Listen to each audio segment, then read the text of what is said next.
All right, welcome to the Young Turks. I'm your host, Cenk Uygur. We've got an amazing show for you guys. Later in the show, Anna Kasparian and Brett Ehrlich, and we are going to do a lot of different segments with different hosts, as we often do on the Young Turks, and we cover a ton of stories, enormous amount of news, as you might imagine, in today's show. The latest fallout from the insane press conference that Donald Trump had last night. I'm looking forward to not saying that anymore soon, as I'm going to explain in a minute. And his entire business council has left the building, as I predicted yesterday. We'll tell you the details of that and the fallout and why that's so important. And then there's two stories on today's show that are just the best of the best. So one involves a crying Nazi. And the broader story related to that is how now these neo-Nazis and Klan members say they feel like they're a minority group that might be targeted by the police and think they should be protected. Oh, that's precious. I'm waiting for hashtag Nazi Lives Matter. Okay, so we'll get to that story in a second. You're gonna love that story. Those tears are going to be delicious. Okay, and then what does the alt-right really believe? Well, somebody did a study on it and asked them. That is also amazing. There's one part of that I cannot wrap my head around. It is, even for all I know about it, I still can't believe it. So that's a little bit later in the program. But in this segment, I just want to do two things for you guys, which is also related to today's news, of course. So let's do it. Okay. We have now entered a moment of truth for all the people who supported Donald Trump, whether they're Republicans, conservatives, or whoever else they might be. Now, why is that? Of course, if you haven't been paying attention, there's this dramatic moment here in his presidency where we had this alt-right rally, this white nationalist rally in Charlottesville. They brought torches to defend the Confederacy and to protect white nationalism. And Donald Trump equivocated. Not only did they bring the torches, but they also, in a rally the next day and Saturday, also brought weapons and clubs and long guns and chanted things like "Jews will not replace us" and "blood and soil," which is a chant from the Nazi days. And Donald Trump waited 2 days to condemn them by name, and then again yesterday said, no, both sides are at fault. He called the people protesting the Nazis, quote, very, very violent. He never called the Nazis very, very violent, even though they ran someone over and murdered them and injured 19 people. Did I leave that part out? That somebody was killed by a Nazi on US soil, and he still had hesitancy in calling them out and said the other side was very, very violent. He even went as far as to say that there are, quote, very fine people on the side of the people who organized the rally. So some very fine people among the Klan, the Nazi, and the white nationalist. Okay, so that's what he did. But look, we often in America talk about never again, and we study the Holocaust and what happened there, and we are very rightfully taught that that should never be allowed to happen again anywhere, and certainly not in the United States of America. And I guess I got to remind Trump supporters, we're the ones who defeated the Nazis. They were on the other side. We had a giant war, we beat them, and we liberated the people that they were persecuting. And how do you do never again? Well, you condemn it when it arises. And this is that moment. This is the moment of truth. So I know that he'd done many terrible things before. That's why we were opposed to him. He has targeted Muslims, said every Muslim should be banned from the country when he was running on the campaign trail, and then when he was president, instituted a travel ban that affected only Muslim countries. We know he went after Mexicans and Latinos. He went after gays in America, including their military service. He went after blacks with voter ID laws. Went after Obama specifically on birth certificate, let alone what he did with the Central Park 5, and the list goes on and on. He had targeted all those communities before. But there was always one excuse after another. But no, you don't understand. It's not that we're against Mexicans, it's the illegals that are the problem. I'm not against all Muslims, it's just that Muslims are more dangerous. There was excuse after excuse after excuse. There is no more excuses. Now it's painfully clear. In a chant they had by a synagogue in Charlottesville. As the neo-Nazis paraded around with guns outside the synagogue, they were chanting Sig Heil. And he said there was very fine people on that side. No. It's become crystal clear who Donald Trump is. So, in this moment of truth, if you don't condemn this, you got to think about who you are. Are you a political animal who doesn't even care about equivocating on Nazis and the Klan, just as long as your side wins? And what is that side? What side are you on? I mean, this isn't about tax cuts anymore. This isn't about what you do with Social Security or Medicare or healthcare. Are you saying that you agree with Donald Trump, that both sides in Charlottesville were equally guilty, that the people protesting the Nazis had it coming? I mean, these are outrageous, unbelievable implications of his statements. So if you are, then okay, then that's fine. We're at the moment of truth. You raise your hand and you say, yeah, I'm on that side. And some folks right now are doing it. There's some anchors on Fox News saying they need to be defended. Confederate monuments need to be defended. And that there are fine people on that side. There are some senators who are equivocating among the Republicans. Or you're just afraid to call them out and you're a coward. That's okay, raise your hand and say it. Say it loud and say it proud. Because if this isn't a moment of choosing, I don't know what is. So this is not a fringe player where you play political tricks and go, okay, well that guy once said something and maybe I can connect him over to you. He's the president of the United States. If you don't check this is when things get out of control. Because afterwards, the Nazis said he gave us the green light. Richard Spencer said, by not condemning us for 2 days, he showed us that he loves us all, referring to the neo-Nazis and the white nationalists.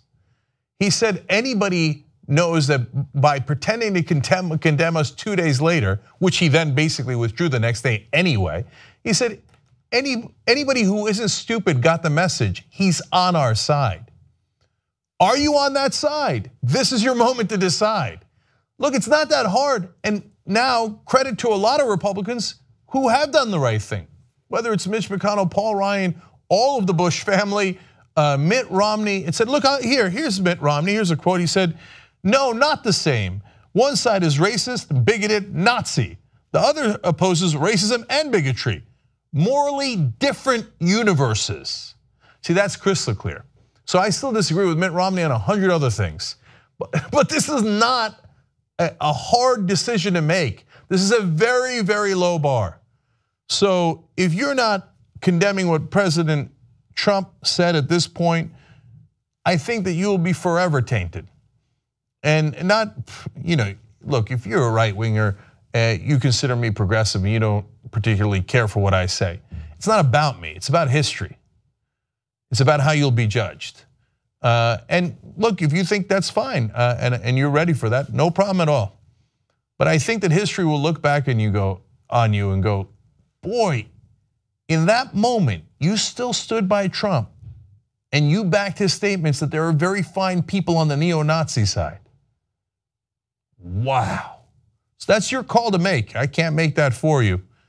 But I think right now, not only should there be universal condemnation on the Republican side, that's obvious. Every single Republican legislator in the country. I mean, they said all along, they've said for years, they've said for decades that they weren't racist, that they weren't white supremacists, they weren't white nationalists, they weren't any of those things. Well, if you're not gonna stand up right now, when are you ever going to stand up? So that part should be done by every Republican in the country, and it's, like I said, a very low bar. But if you're in the Trump White House and you're still backing this guy, you still work for this guy. We saw General John Kelly hang his head yesterday during the press conference. There should be mass resignations. If you don't resign, that means you are still happy to work for Donald Trump after he's made these comments. And that's on you. I don't think history will look very kindly on it. All right, so let's see what happens and let's see if people do resign or not. Okay, let's go to the next story.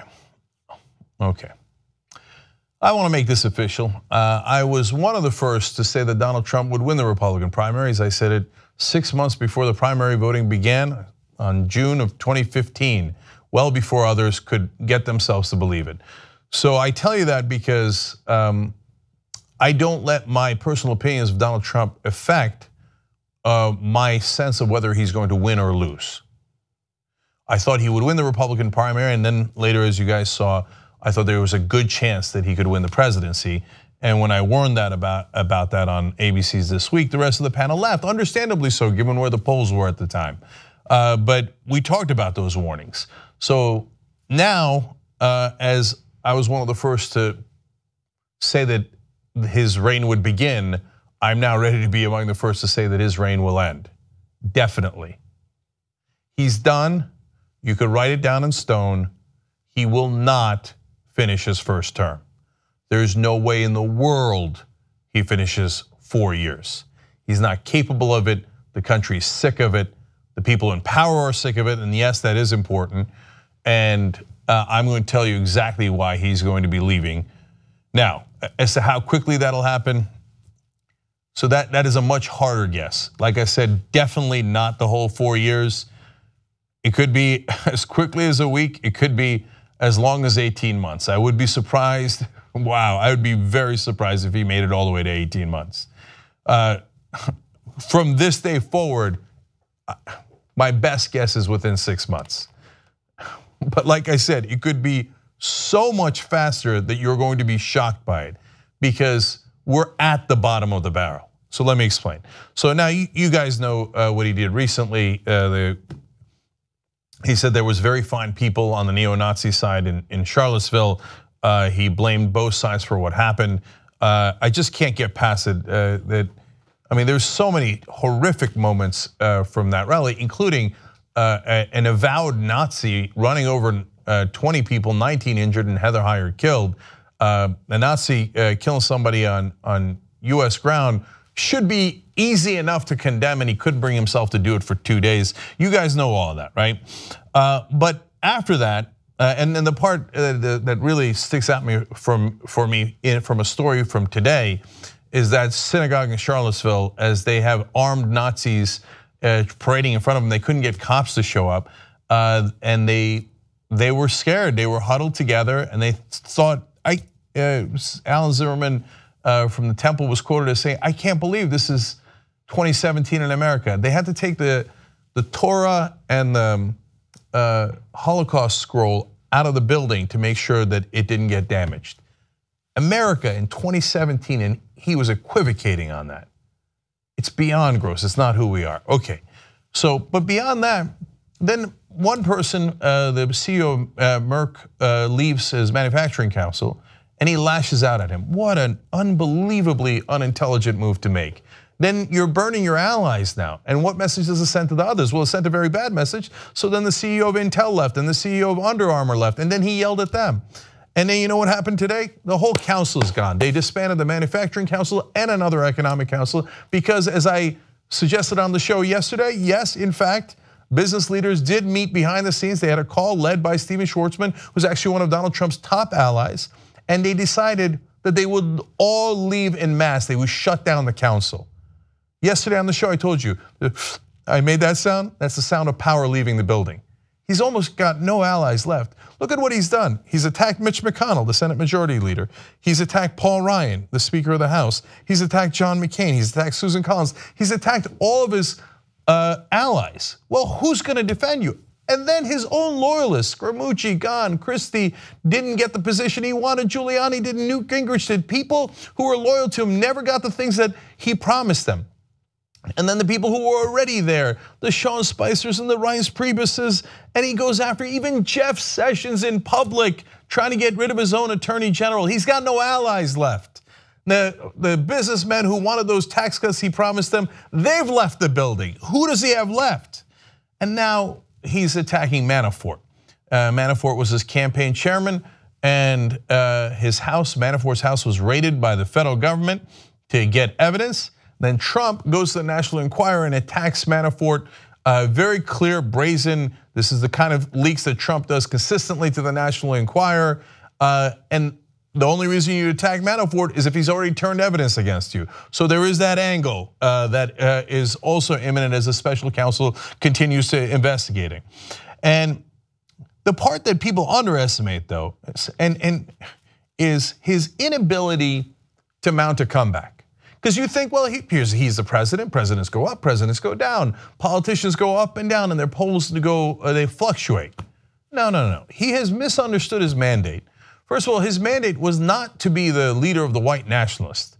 I know he thinks that, but his mandate was it was very simple, to just not be Hillary Clinton. And he couldn't pull it off. It was not a high bar. But what does that mean, not to be Hillary Clinton? Don't be the establishment. Don't do the deals that she was criticized for, taking money from people, et cetera. No, he surrounded himself with Wall Street guys, Goldman Sachs guys that he criticized Hillary Clinton for. He did all the things that he criticized Hillary Clinton for, and then more corruption, personal corruption, way worse than Clinton's, and then the white nationalist stuff. So he doesn't have people supporting him for a white nationalist movement. That is a tiny percentage of his base. And certainly a tiny percentage, even if you don't think it's a tiny percentage of his base, it's certainly a minuscule percentage of the overall people who voted for him, who mainly just didn't want the establishment in power. He's completely misunderstood it. And that's because he doesn't have a very high intellect. Boy, is that an understatement, probably the understatement of the year. So which leads us to this. In order to be able to come back from this kind of disaster, where you've accomplished nothing, you couldn't deliver on the promises that you gave to your supporters, like repealing the Affordable Care Act. You've gotten nothing done, it's complete incompetence. You said you had all these secret plans, it turns out you didn't have any secret plans. You surrounded yourself with a swamp, and now you're equivocating on neo-Nazis. Well, the only way to get out of that is through some brilliant strategy. And he ain't got that. There is no brilliant strategy. There is no three-dimensional chess. There's no two-dimensional chess. There's no chess at all. There's nothing going on there. He barely has two brain cells to rub together. So he's not gonna do a comeback. He doesn't have it in him to do it. And the other thing that he will do going forward is he will not make it better, he will make it worse. He will dig that hole deeper and deeper and deeper. You know why? Because he can't help himself. Whenever he gets in trouble, he gets himself into further trouble because he's not smart enough to figure out when it's enough. Stop talking, stop tweeting. He doesn't know any better. He looks at it and thinks, I'm winning, I'm fantastic. Everybody else is a mess. He thought that press conference yesterday was a good idea. He'll do it again. I know you think, no, you can't back neo-Nazis again, that's insane. He'll do it again and again and again. Because he's not bright. He's a stupid, incompetent man. All right, so finally, look, in this country, we are not pro-Nazi. We defeated the Nazis, and yes, the Republicans are maddening. Yes, they back policies like voter ID laws, keeping Muslims out of the country, and let alone their attacks against immigrants. And those are despicable, but they're on a different plane than what Donald Trump has done here. From the moment all of us were born, almost all of us were taught that the Nazis were the bad guys. We defeated them, we're for freedom, and they're fascists. And if Donald Trump thinks that the majority of the country thinks the opposite, he is sorely mistaken, gravely mistaken. And on top of that, this man is deeply, deeply unstable. And now everybody sees it. The Republican leadership sees it, the business leaders see it, everyone in power sees it, and yes, even his own supporters are beginning to see it. And we can't have this kind of instability as the President of the United States, the Commander-in-Chief. People have to take action, and they will. He's also given them this golden gift of having actually colluded with the Russians. So now we'll see how that investigation plays out, but all they need now is any kind of cover. If there is any type of indictment, any evidence linking Trump to the Russians, I think there's tremendous evidence, and I think it's financial, but you don't even need that anymore because he's lost all of his allies. All they need is an excuse to go, okay, that's it, we're done with him. Because the country can't take this kind of instability, and the country is not pro-Nazi. So I told you, his number one problem going in, and this is why I told you should never ever consider not only not voting for him, of course you shouldn't vote for him, but make sure that he doesn't get in office, because outside of his being a vitriolic, horrible human being, his number one problem is even deeper than that. Unbelievable, record-shattering incompetence. And now the entire country sees it, and we got to get him out before he causes any more damage to America, to all of our unity and community, and to the world. And they are going to do it. He's done. He's now just playing out the clock. It's just only a matter of time before Donald Trump resigns in disgrace. And I'm telling you right now, I guarantee you he will. We'll be right back.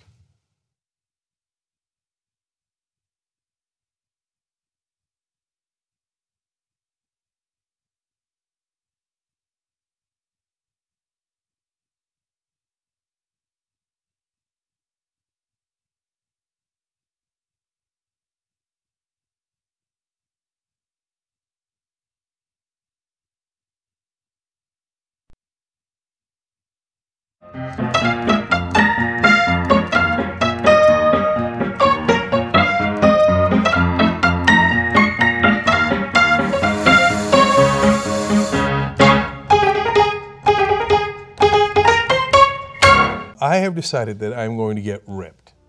Okay. What? Okay. Like physically? Yeah. Okay. What, you don't believe me? I 100% don't believe you.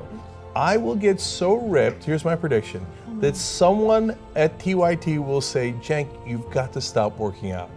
We're tired of you winning. So you don't believe me? Cenk, you don't have time to like do your daily duties for the main show. Duties. You don't even have time for your daily duties. Because what you guys don't know is how great my muscles already are.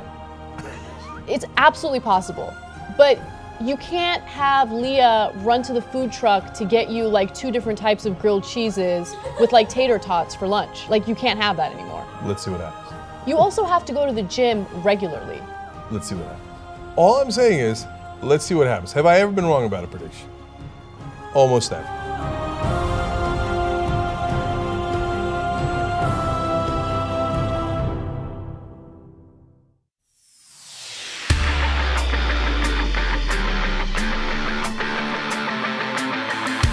They'd rather lose to Republicans than have a progressive win with them. That's how dumb the corporate Democrats are.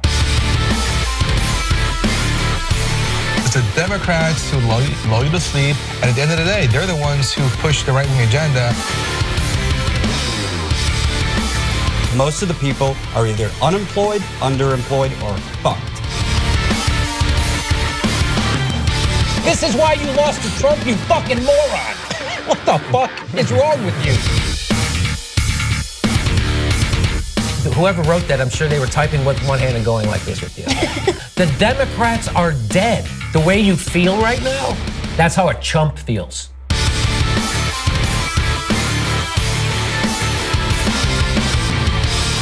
Do not freak out.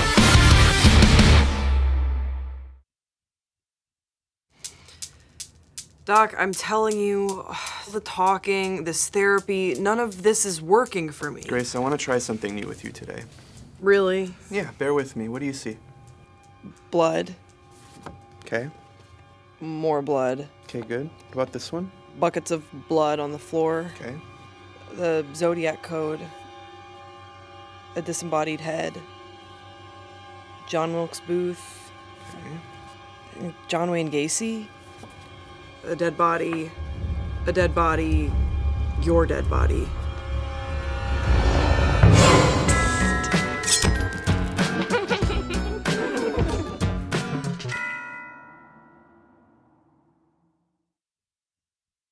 I know what you're thinking. I love how you do something with your lips when you play the sound clips. Oh, really? Yeah.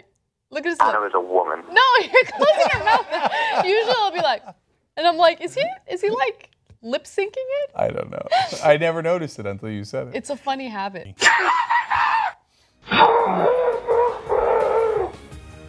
It's not human intelligence! TYT member. They're kicking me out the door. They're kicking me out the door.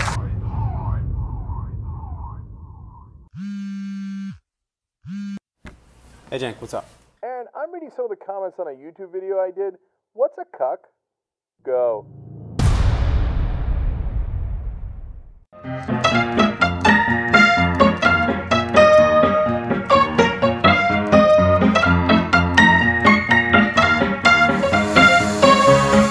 Do his job because of his race. Is that not the definition of racism? No, I don't think so at all.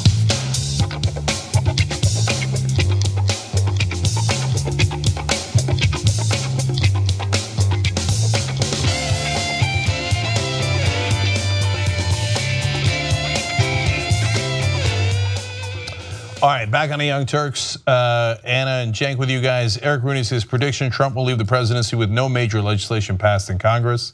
I hope to God that's true. And boy, that would really cement him as the most disastrous president by a landslide, including Nixon, including Bush. That is amazing, okay? Including Harding, including all of them. All right, Tyler Robles says, I don't think Kelly wants to be there, but he needs to be there to keep the man-child in chief, Trumplicans away the nuclear football. I don't know, guys. I think tick-tock, tick-tock. They're all days away, hours away. I don't know, hours is a bit much from resigning. I mean, honorable people think, I don't want to. The next time he backs neo-Nazis, and he will, he can't help himself. That's when I think guys like Kelly go, oh, drop the mic. I got to get out of here, man. Photography says, Cenk, you're being too conservative. I don't think Trump will finish this year as president. I wouldn't doubt that at all. As we talked about in the postgame yesterday, he might not finish the week. Finally, Brent Yamada says, you think some Republicans were fine with the Russia investigation so they'd have a safety valve if Trump went off the rails like this? No, Brent, I don't think that's how they went into it. I think that's where they are now, though. I think right now they're thinking, Russia investigation, not so bad. Hey, Mueller, what do you got for us? Yeah. So, I mean, how much would they rather have Mike Pence than Donald Trump? Before, if it was 2-1, it's now 100-1. So they're like, let's go, Mueller, let's go. Anybody else want to leak to him? Not just the Democrats, the Republicans are probably thinking that today, almost certainly. Okay, Anna, what do you got for us? All right. The city of Baltimore has taken down a number of Confederate statues and a Confederate monument following the hate rally that took place in Charlottesville, Virginia. And they decided to take down these monuments in the middle of the night in an effort to do so in the most peaceful way possible. Now, keep in mind that lawmakers in the city had voted and decided to take these statues down. And so it wasn't something that they did secretly in the middle of the night. It was something that was agreed upon. Now, the removals began late Tuesday night, a day after the city council voted unanimously to take down the monuments immediately. The city, and this is a statement from the mayor, the city charter says, according to our city attorney, if the mayor wants to protect or feels like she needs to protect the public or keep her community safe, she has the right to keep her community safe. I felt the best way to remove the monuments was to remove them overnight. Now, keep in mind that they're not going to throw the monuments in the trash. They're just going to put them in a place that's a little less offensive. Either a museum, there are other cities in the US that are considering doing something similar and placing the statues in a veterans cemetery, which I think is kind of questionable, but anyway. No, but to be fair, this has a couple of directions. So one is they're thinking of mainly putting it in a Confederate cemetery, which makes a lot of sense. That seems like a good place for a Confederate statue. And then secondarily though, for the moment being, they're being temporarily stored at the Back River wastewater treatment plant. And I don't think that's an accident. And so is the mayor rubbing it in their face a little bit? I think so, and God bless her heart. All right, so let me give you some information on exactly what they took down. So they took down a monument dedicated to Roger B. Taney. And if you don't know anything about Roger B. Taney, let me give you some information. He wrote the US Supreme Court's majority opinion in the Dred Scott ruling. And Also in 1857, not also, more details on that. In 1857, that ruling found that slaves were not citizens of the United States and therefore were not protected under the US Constitution. He wrote that majority opinion. And so think about how incredibly insulting it is to live in Baltimore as a minority, as a black person, and see a monument dedicated to that individual on public land. And for the people who think, well, look, man, we're the majority, and so we get to put up any monuments we like, et cetera. Well, in Baltimore, African Americans are the majority, and so they can take your Confederate monuments and put them in the sewer all they like. That's what they decided to do. So I guess that's a sad day for you. And where would you put a statue of a guy who said you weren't even human? Yeah, seriously. Also, there was, of course, a statue of Robert E. Lee that was also taken down, and Thomas Stonewall Jackson. Let's just for 1 second look. I know that in the South, there's these statues in all sorts of places, and yes, in some places where the majority thinks that the Confederacy was awesome, they like traitors to America, et cetera. I get it. But in Baltimore, you've got a majority who believes that yes, African Americans are in fact humans and citizens, and it is an incredible insult to them to have these monuments in their city. Why the hell would they agree to that? So, and you have to understand the history of why the monuments were put up. They were not put up right after the Civil War. They were put up during the Jim Crow era to intimidate and terrorize African Americans, to say we're still in charge and you better know it. Well, okay, then you're not in charge anymore. So I'd just keep the monuments in the sewer if I was them. All right, well, Baltimore isn't the only part of the US that is taking down these Confederate monuments and statues. Yesterday, we talked a little bit about Roy Cooper, the Democratic governor of North Carolina. He wrote an op-ed arguing that it makes all the sense in the world to get rid of these statues in his state. And then also, there are other lawmakers. So for instance, in Kentucky, they're considering taking similar measures. Mayor Jim Gray of Lexington, Kentucky, is also moving quickly to relocate 2 Confederate monuments from outside a historic former courthouse. And so white nationalists and neo-Nazis are planning on protesting there, and hopefully it doesn't turn out to be as violent as the situation in Charlottesville. So more context. So in Maryland, Maryland was not in the South. They were a border state, and some folks in Maryland, and same with Kentucky. So and Maryland and Kentucky both had people fighting in the Confederacy and the Union. So they don't have any particular allegiance to the Confederacy historically or as a matter of heritage. So there's no excuse on those grounds. But to the point of why the mayor in Baltimore did what she did, now in Kentucky when they go to take those statues down, there's going to be a huge uproar. And the neo-Nazis and the Klan's gonna come again. Yeah. And probably the people who are protesting them will come again, and God knows what's gonna happen. And she's like, look, man, it's done. I'm the mayor, I got elected to take executive action. I took executive action. I don't think that there's gonna be too many people in the city crying over it, and we're done with it, okay? It's already finished. So what do you wanna do? You wanna bring them out of wherever we're keeping them and put them back up? All right, well, the next mayor could try that, see how it turns out. But it is what it is, and we're done with it.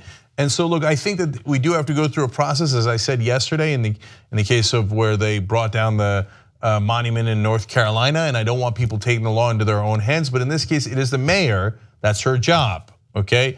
And so you can argue about whether the executive branch should do it or the legislature should do it. But there's 738 Confederate monuments that were erected not by accident, on purpose, to terrorize African Americans. None of them should stand. All right, moving on to another component of bigotry and racism in America. Following Donald Trump's fiery press conference where he further drew equivalencies between white nationalists, neo-Nazis, and those protesting them, of course there was a number of lawmakers and members of the media and just US citizens who decided to criticize Donald Trump. And of course, the White House went into damage control. Now, one way that the White House does damage control is through their communications office. Their communications office releases essentially talking points to the GOP just to make sure that the messaging is consistent and very much supportive of the president. So let me give you what those talking points were, at least a couple of them, and then I'll tell you what the response was from the GOP. So one of the talking points was, the president was entirely correct. Both sides of the violence in Charlottesville acted inappropriately and bear some responsibility. So, I mean, he's just doubling down. No, that's a tripling down right there. Yeah, tripling down. That's a good point. So, I mean, what do we tell you? We told you yesterday, he can't stop digging. So you think he's gonna find a way to get out of this mess? No, he's gonna find a way to make this mess worse. And it can't get much worse.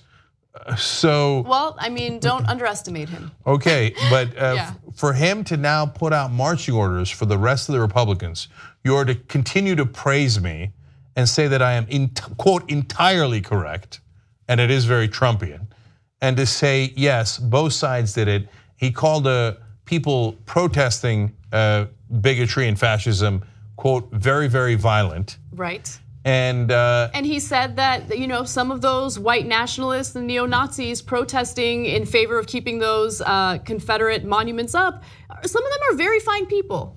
Yeah. Yeah. And people are not going to follow your marching orders. By the way, he says he's entirely correct. Let me just note for the record.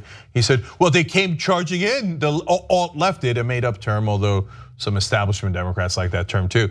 And they should take note of who else is using it. Okay, they came marching in without a permit. Now, are you gonna be surprised to find out they did have a permit? He said, I like to figure out the facts before I talk. Yeah, no, you he's a don't. clown. Not only they had a permit, they had 2 permits. Not only did they have 2 permits, they were in a public park, which you don't need a permit for. So he was the exact opposite of entirely correct. So let me give you some more of these talking points. He has been a voice for unity and calm, encouraging the country to rediscover the bonds of love and loyalty that brings us together as Americans. Which one was that? That was Trump? I mean, the These guy. guys are mental, man. Yeah, the guy who kicked off his presidential campaign by calling Mexicans murderers and rapists. Yeah, he's all about unifying people, and also dedicated the majority of his campaign about building a wall. Anyway, he also, or at least the White House also shared this talking point.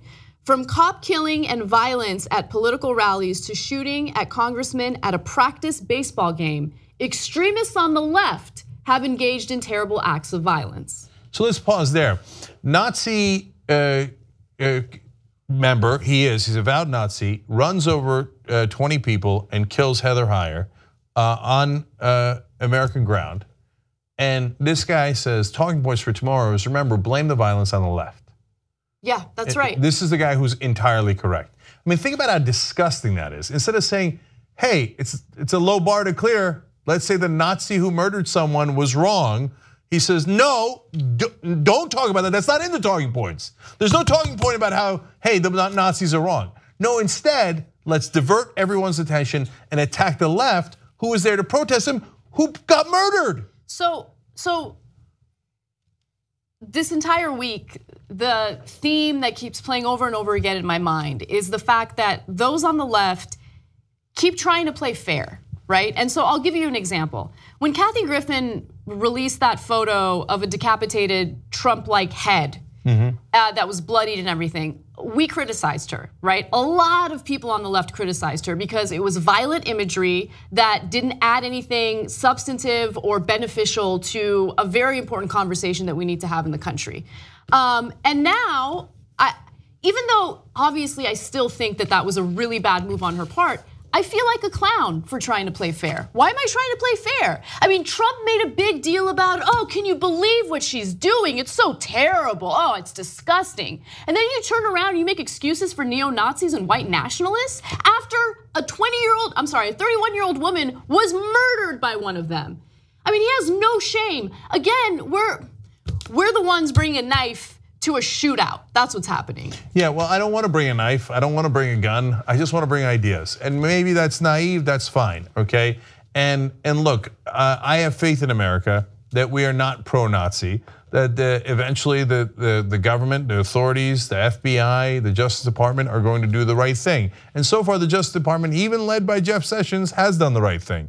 And they say they're pursuing charges obviously against the people who did the violence, and they're not going after any of the peaceful protesters. So that's what I think. Just taking the law into your own hands is a terrible idea.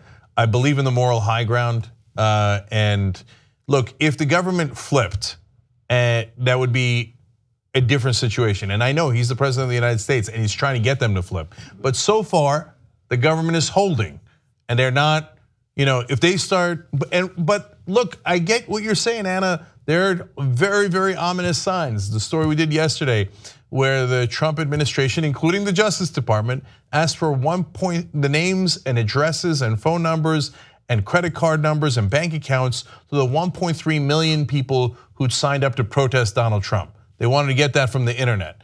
They said, oh, it's for the 200 people we think might have caused violence during inauguration, but you have their names. Why didn't you just get their information? No, I want every single protester against Trump. That's right. So there are places to draw a line. And this is a great place to draw the line. And we are, and as you're going to point out, a lot of Republicans are. A lot of Republicans are drawing the line.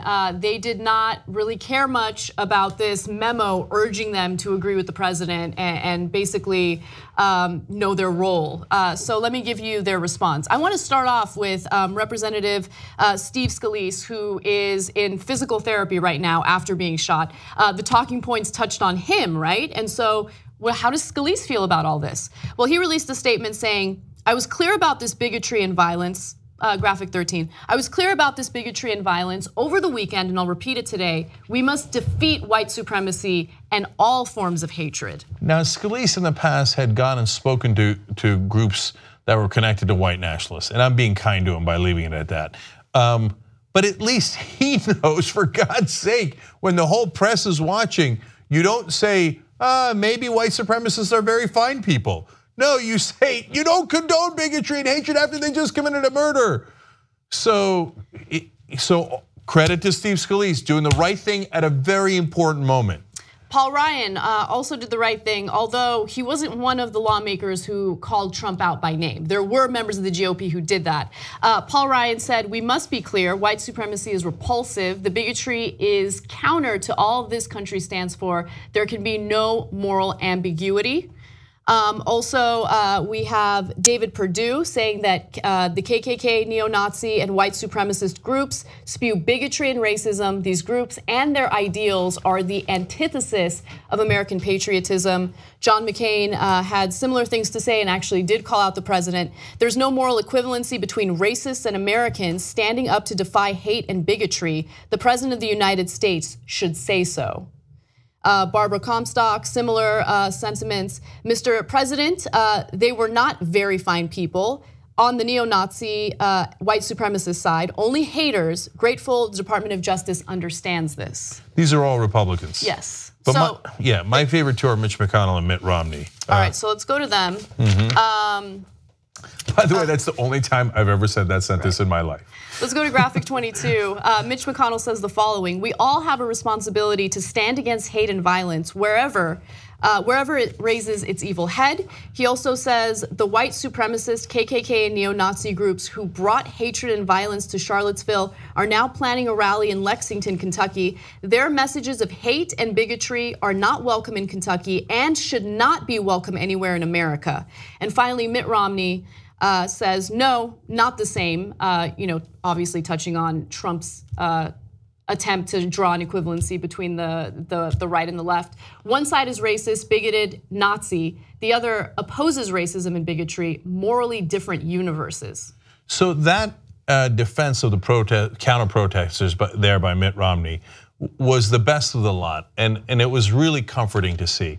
And look, like I said in the beginning of today's show, this is a moment of truth, and a rare situation where it is fair to ask, which side are you on? And not a hard question. Are you on the side of the neo-Nazis and the KKK, or are you on the side of all other Americans? So at least the Mitt Romneys and Mitch McConnells of the world are having enough courage to say, no, Mr. President, not on our watch. We don't agree. We're not going to let you get away with it, and we're not going to fall into standard Republican Democrat lines, not on this. Mitch McConnell added, there are no good neo-Nazis, and those who espouse their views are not supporters of American ideals and freedoms, because Donald Trump had said that there were very fine people on that side. So this is exactly what we need. It's easy for the Democrats to stand up in this case. It's people who oppose Trump, people who voted against Trump, people who protest Trump. Bless your hearts, it makes a huge difference. But that is relatively easier because you're on the opposite side. But for Republicans and Republican leaders, and by the way, the entire Bush family, Jeb Bush, George W. Bush, George H.W. Bush, all putting out statements and saying no. Arnold Schwarzenegger putting $100,000 into an anti-hate group to make sure that this is fought. So, if you ever wondered, is there any line that Republicans won't cross? We found it. It is in some days a great day in America. We found the bottom of the barrel. And here is the rest, most of the rest of the Republican Party, not all of them, by the way, but most of them going, no, not on our watch. We're not gonna go there. We're not gonna support neo-Nazis and the KKK. The only one left on the other side appears to be Donald Trump. And anyone who's still supporting him on TV, or more importantly, in his administration, should immediately resign. And if you don't, we know where you stand. We'll be right back.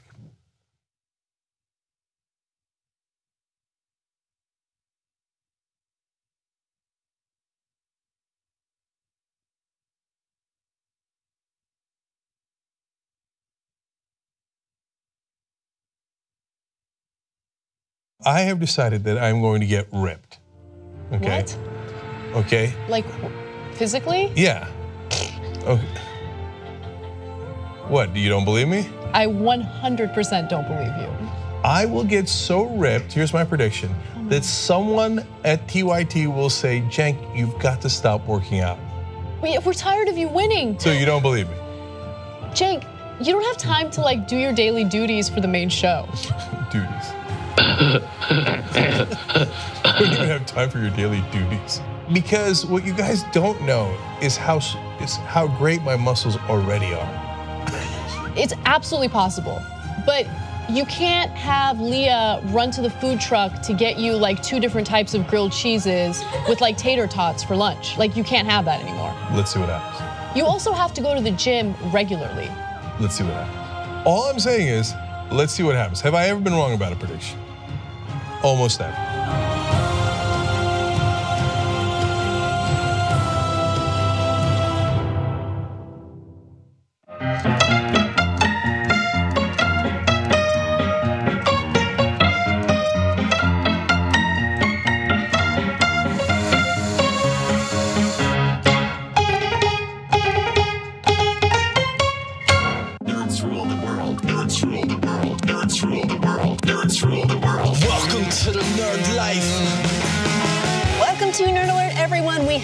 An exciting show for you this week. Glad to communicate with all the nerds out there. What's beautiful about geeks is geeks are open to everybody.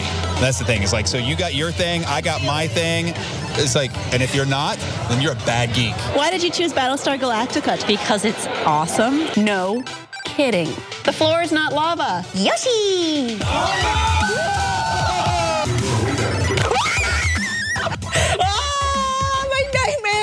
And there's one very special characteristic that many men have been interested in: penis size. What's up, friend? Yeah, I know that curve. And that movie is the Valentine's Day romantic classic, Deadpool. Whoa, wait a second, Doc. You mean to tell me that this is a nerd alert? That's right, Marty, we've entered a nerd alert. Isn't that right? How can you improve pizza? With math, of course. If we spilled goldfish crackers on the floor and we didn't want to clean them up, so we thought that if we stomped on them an infinite amount of times, they would mathematically cease to exist. We are ready for a Wonder Woman movie. Oh wait, no, let me correct myself.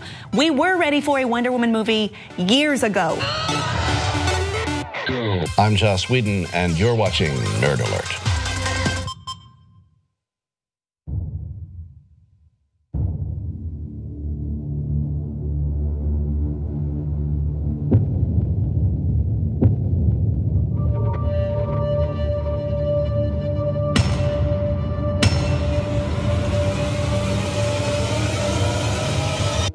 Complex subject. Nobody knew that healthcare could be so complicated. He said I had small hands. They're not smaller. I never heard that one before.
All right, back on the Young Turks, Cenk and Anna with you guys. Hamby and Cheese writes, since see alt-right, they weren't destroying your Confederate statues, just moving them to better places. Calm down, like the sewer.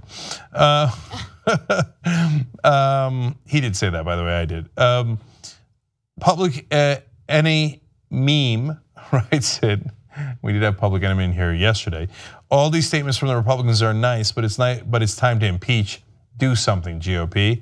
And Nomakin writes in, Anna, you are the good guys because you play fair. I'm sorry it's so frustrating, but you guys give me hope. So great point. And then yesterday we did this question after a long conversation about whether it was right to pull down the North Carolina monument. And this is the closest poll we've ever had.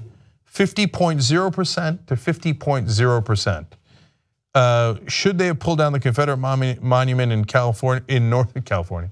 If there's one in California, let's pull it down. Anyway, no, don't pull anything down. North Carolina, 1,245 votes saying yes, 1,246 votes saying no. TYTnetwork.com/monument. The polls have not closed. Cuyahoga County has still not come in. So keep on voting at TYTnetwork.com/monument. Okay, what's next, Anna? All right. Donald Trump has decided to disband his CEO advisory councils following a number of executives openly indicating that they do not want to be part of these councils anymore. Of course, their decision to not be part of the councils had to do with Trump's response or lack of adequate response to the violence in Charlottesville, Virginia. Now, Stephen A. Schwartzman, the chief executive of Blackstone Group and one of Mr. Trump's closest confidants in the business community, organized a conference call for members of the President's Strategic and Policy Forum. And guess what? The call indicated that a lot of people, a lot of CEOs didn't know what to do. They didn't know how to proceed. They weren't happy with how things are going. They didn't want to be associated with Trump. Chief executives of some of the largest companies in the country debated how to proceed. And so I guess in an effort to prevent further embarrassment, Donald Trump just decided, yeah, maybe we should just disband these advisory councils. Well, actually, it's a little worse than that. So there's two different groups, and I want to be clear about this. There's the manufacturing council. That's the one that was had all the people leaving. So Intel CEO, Under Armour CEO, and then today the Campbell Soup CEO and 3M CEO. They all left. They're all running from the building with their hair on fire, just like I said they would. And that's the manufacturing council. Now, the one that Anna referred to, Stephen Schwartzman, was running this strategy and policy forum. Some had already left that. Elon Musk, Iger from Disney had left. So this was well before Charlottesville because they had had enough on other insane stuff that Trump had done. So Schwartzman gets everybody together in a call, and I said, look, there's almost never any smoke-filled rooms. I think we might have talked about this a little bit in the post game yesterday. By the way, tytnetwork.com/join to become a member and get all the post games. Anyway, as I was explaining there about why Trump is on borrowed time politically, I said, look, in this case, they might actually get together in a room, and it turns out they did. They got on a conference call, and they made the decision. Because each one of them, as Anna pointed out, was conflicted. They're like, well, do we embarrass him by leaving? But are you also going to leave, or what should we do? And by the end of the call, they had made the decision to just completely disband the forum. They told Trump. Then Trump tweets today, rather than putting pressure on the business people of the Manufacturing Council and Strategy and Policy Forum, I'm ending both. Thank you all. No. They ended it. He didn't end it, at least for the Strategy and Policy Forum. And look, this is very important. So by the way, what an idiot. After all the CEOs who are backing you have left the building, he's like, well, I could have pressured them. I could have made them stay. No, by definition, you couldn't have, right? 8 of them had already left. Now they're all gone. The reason it's super important is because, let's get real, these guys do have more power than us. So it's not to say they're the only ones who have power. It's not to say that there's any, Bilderberg Rothschild thing going on, right? And a lot of these guys deeply supportive, including the guy who put together the call. But if you've lost your big supporters on the right and corporate interests who are looking forward to giant tax cuts that you had promised them, what's left? Yeah, he's so divisive that now people members of the GOP who supported him during his campaign and then continue to support him through some of the more deplorable moments of his presidency are now turning their backs on him. Okay, he keeps making enemies out of allies. And then also, remember, Donald Trump is supposed to be the guy who knows how to make great deals. And the whole point of working with these manufacturing CEOs was to bring more jobs to the United States. Right? Bring the jobs, create the jobs. I don't know how many deals he's gonna make when they refuse to even be part of his council because it's so incredibly embarrassing to be associated with a president that likes to draw equivalencies between white supremacists and those protesting them. Yeah, and it's a hard call for them because they backed him all the way, but it's also not a hard call. Backing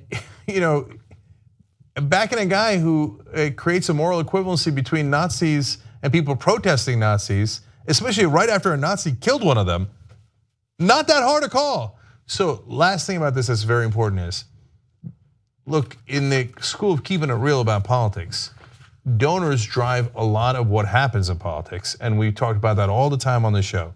It's just because we've set up the wrong incentives in the system, and the system is set up wrong so that all they care about, the guys, are the ones financing their campaigns. And these are the guys who finance Republican campaigns. So not just Donald Trump, but for Republican senators and congressmen, these are the first guys they call.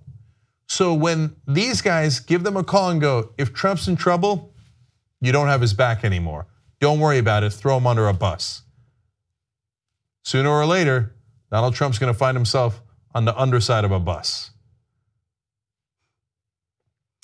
All right.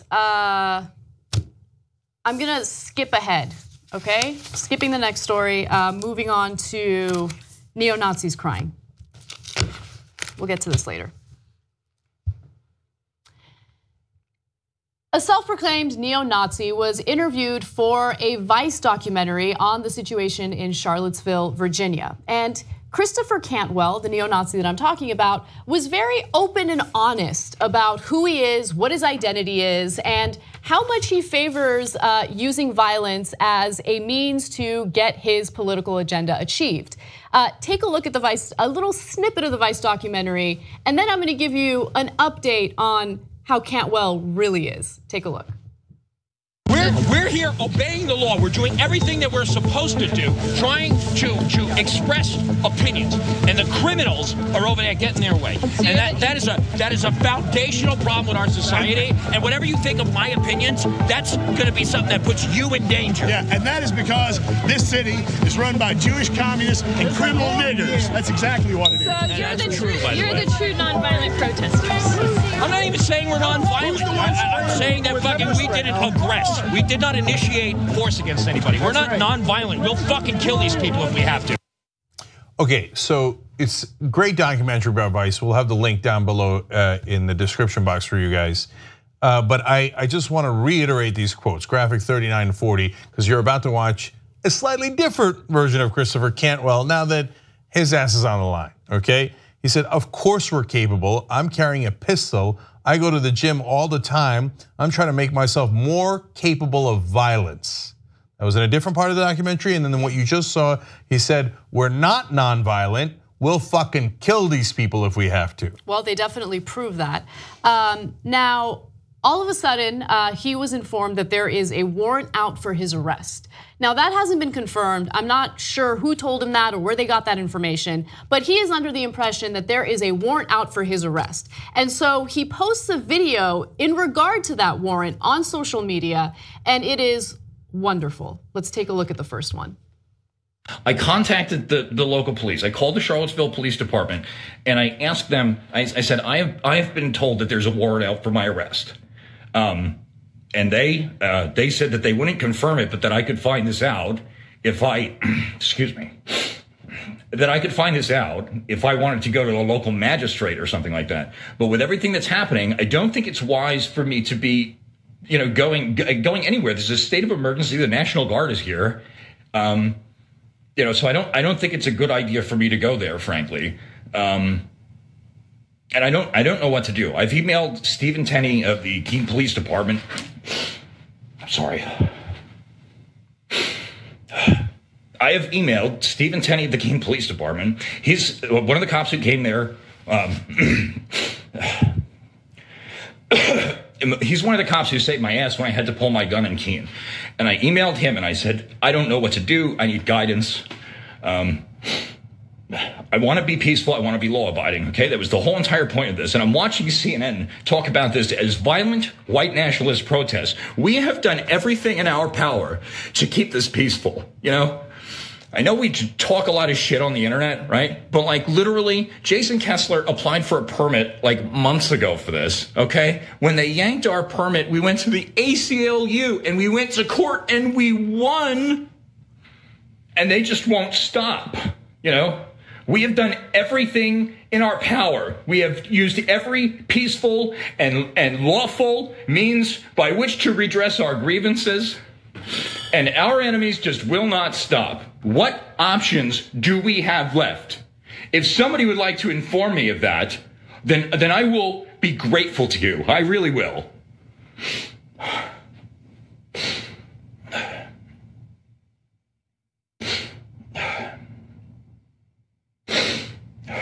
You're a bitch.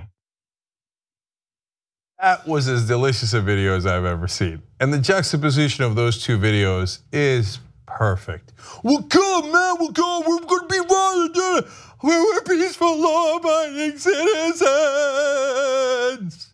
Okay, look, I'm still a lib, and I don't want people crying and sniveling like that. Oh, I do.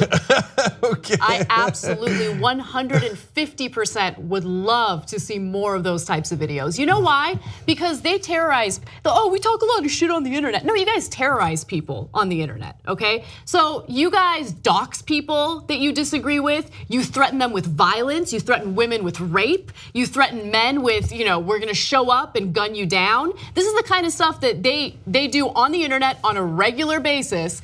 And then now all of a sudden there's a warrant out for your arrest, and oh my God, are you afraid? Are you afraid of the cops? Are you worried that the cops are gonna come get you? So when black folks are a little concerned about the cops because they get shot at a disproportional rate, you're like, oh, Black Lives Matter, who cares? I don't care that you're getting shot. I don't care about the police violence. When all of a sudden, you just heard a whisper of maybe there's a warrant out for your arrest. What happened? What do you want? You want to start hashtag Nazi Lives Matter? Okay, yeah, I know. So no, look, guys. Though, but the main point I want you to take away from this is there's stunning lack of empathy. When it happens to me, it's the most important thing in the world, and I'm scared. And how dare people, begin to impinge on my so-called rights? You said you'd kill people. You don't have a right to kill people. You have a right to rally, yes, okay, no question about that.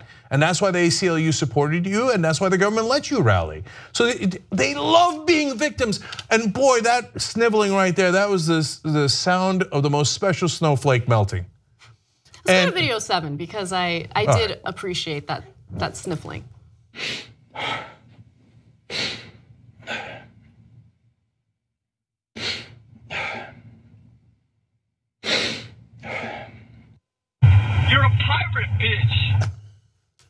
Okay. But I really do want to go to the next video because he specifically addresses his fear that police will approach him violently. Take a look. If law enforcement wants me to turn myself in, or they want to know my location, all they have to do is call that number, okay? And if we can set up a means of communication where I can verify that you're the police, I will go to the police station or wherever you tell me to go, or if I can confirm that you are in fact law enforcement, I will give you my location and I will let you come and get me, okay? I'm armed. I do not want violence with you, all right? I'm terrified. I'm afraid you're going to kill me. I really am, all right? So just let's do this however we need to do it, you know. If I got to go to jail today, you know, it won't be the fucking first time, all right? I didn't want to. I don't think I should. I think I honestly believe that I've been law-abiding and I've been engaged in violence. I have. There's no question about it, and I've done nothing to hide that. But it was done in defense of myself and others. I do not fucking fight with people. You know, you would have heard about it by now, right? If I was a violent guy, you would have heard about it by now. Everybody in their mother wants to fucking ruin my life, okay? And if I wanted violence, it's not a difficult thing for a guy like me to find, okay? He contradicts himself several times in the same video. It's amazing. No wonder they support Trump, right? He's like, I've done violence. If I'd done violence, you'd have heard about it. Yeah, I did. I heard it from you just a minute ago. Anyway, what was that they were saying about beta males? I'm terrified. Okay. That was a catastrophe. Okay, look, it's hard not to laugh. It's hard not to laugh. But guys, I don't want anybody going through that. I don't want the left going through that. I don't want the right going through that. That's why you shouldn't have said, we're not nonviolent. We'll fucking kill these people if we have to. That was the original problem. Your crying is amusing, but not the problem. The problem was that you were threatening violence on other people. And when you terrified other people, you loved it. And you took great pride in, oh, I get to terrify you. The minute it's turned around on you a tiny bit, by the way, the left didn't do it to you. Your political opponents didn't do it to you, whoever you think they are. It was just the cops saying, hey, if you're threatening to kill people, maybe we should have a conversation with you.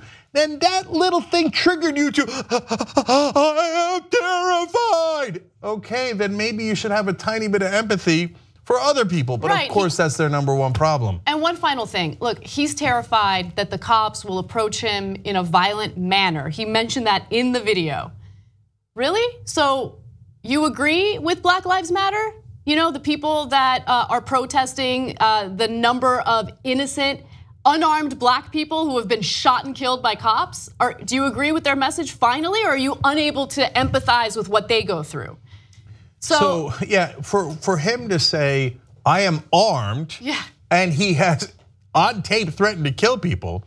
And so when the cops come, well, they're gonna take precautions, right? They're gonna be careful. But every time they took precautions before and they were careful, even with unarmed people, you loved it. You loved it. You kept talking about, oh my, yes, that's right. Oh, Black Lives Matter, who cares? Hey, they should have listened to the cops. Oh, Chris, you should have listened to the cops. So by the way, I hope nothing comes of it. I hope the police go and talk to him calmly, because we believe in the police actually protecting all of the community, unlike these guys. Yep. All right, we have to take a break. Let's do that. And when we come back, a story that you don't want to miss. Trump's lawyer finds a hilarious way of claiming he's not a racist. So good. Come right back.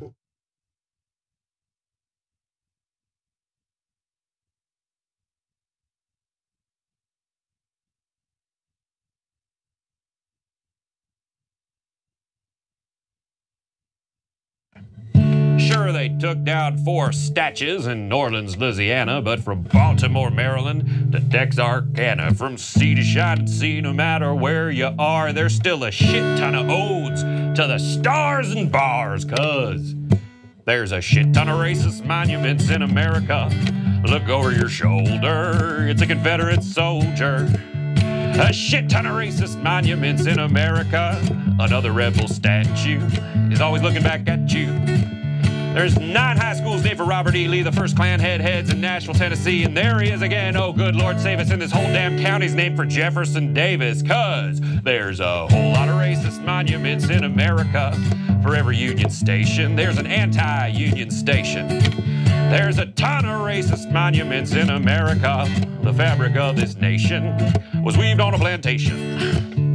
Stone Mountain, Georgia is an ode to the South. So big a man can fit this horse's mouth. And this guy ran the Klan, is that so wrong? And this looks like a spunk towel draped on a schlong. Confederate monuments in Batesville, Bentonville, Blytheville, Clarksville, Cartersville, Crossville, Crawfordsville, Charlottesville, Asheville, Danville, Jacksonville, Gainesville, Greenville, Granville, Ellisville, Hawkinsville, Russellville, Hyattsville, Rockville, Yanceyville, Abbeville, Nashville, Brooksville, Andersonville. Just take my word for it, it's all these villes, okay? Just all the villes. You might ask yourself, who paid for all of this? It's Confederate sons and daughters, mostly dead rebels kids. You want to take them down because you think they're damn shady? Well, you'll have to go through this sweet old racist lady. Strom Thurmond was a Civil Rights Act critic. The Vegas airport guy, he was anti-Semitic. Hugh McRae killed blacks. Does that make you mad? Well, then cool off at the Hugh McRae playground and splash pad, which exists, I promise you. It's right here. UT Austin, the rebel post office guy. Arkansas, the youngest Confederate spy. DC Statutory Hall still has racist baggage. And Mississippi voted 64-36 to keep Dixie's flag on its official state flaggage. And call now and you can get on your official license plate in these states. Cause there's a ton of racist monuments in America. White supremacy is still put up on a pedestal. There's a ton of racist monuments in America, causing rants and raves. And don't forget, these guys own slaves. They totally own slaves. Yep, don't deny it. Oh, God, that feels good. Tip your waitress and grab her by the pussy. I'm gonna tell you a story, and then I want you to tell me what you think about the way I reacted to the situation and if you thought it was acceptable. Guilty. Oh, wait, I gotta wait for the story. I know Anna Kasparian has some stuff to say, and the world needs to hear it. But then he became woke bang. I hate it. I love it. Jesus and I used to do this trick where we would elongate the videos so that we would look skinnier. That is the most positive drug dealing story I've ever heard of. Bears don't give a fuck. I trust you guys, audience. Don't let me down. You don't believe in ghosts? Talking about pussy. Oh, don't. The food in Turkey is phenomenal. Hey, we got spotted TYT. What is this puzzle spot? Oh, death. Did you want to poop outside? No, I poop here. It's fine because I bury it. And you know what happens in that water? Turns the frogs gay. And they can't stand the establishment. And then I slipped and fell on my ass. Guess I gotta get comfortable here. That is tomorrow's joke. Jake, when your time is up, what wouldn't you do for just one more day? I'm gonna try to have sex with you. If you don't want it right now, just roll up a newspaper and hit me. Hottest club I've ever been to is my bedroom. People often say that you are the Jasmine of TYT. Yep. Please, I am not with you, baby. You gotta let me go. Oh God, this hurts so bad. You're alive, you're alive. The last day is not any more valuable than today is.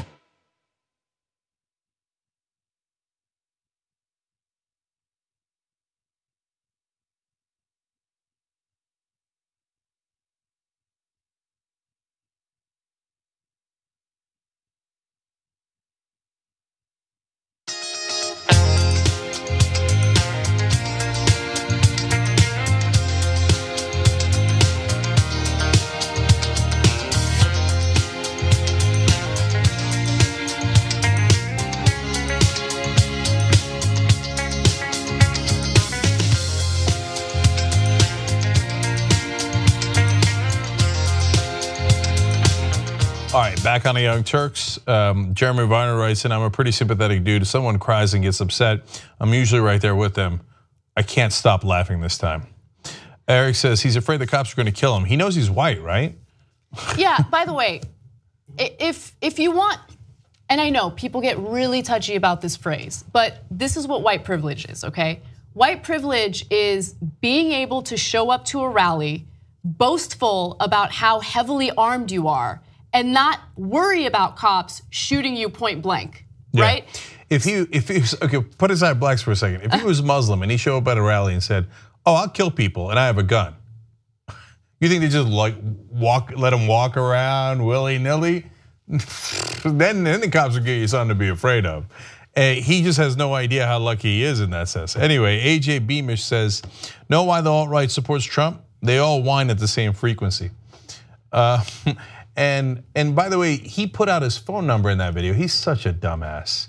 But we cut the phone number out because I don't want anybody calling him. I don't want anybody to have anything to do with that guy. So anyway, so member shout outs today are William Coxon, Alexandria Tarver. Thank you for being members, guys. And if you missed any part of that show, including the crying Nazi, if you're a member, you can watch it anytime you want ad-free. tytnetwork.com/join. Okay, Anna, what's next? All right.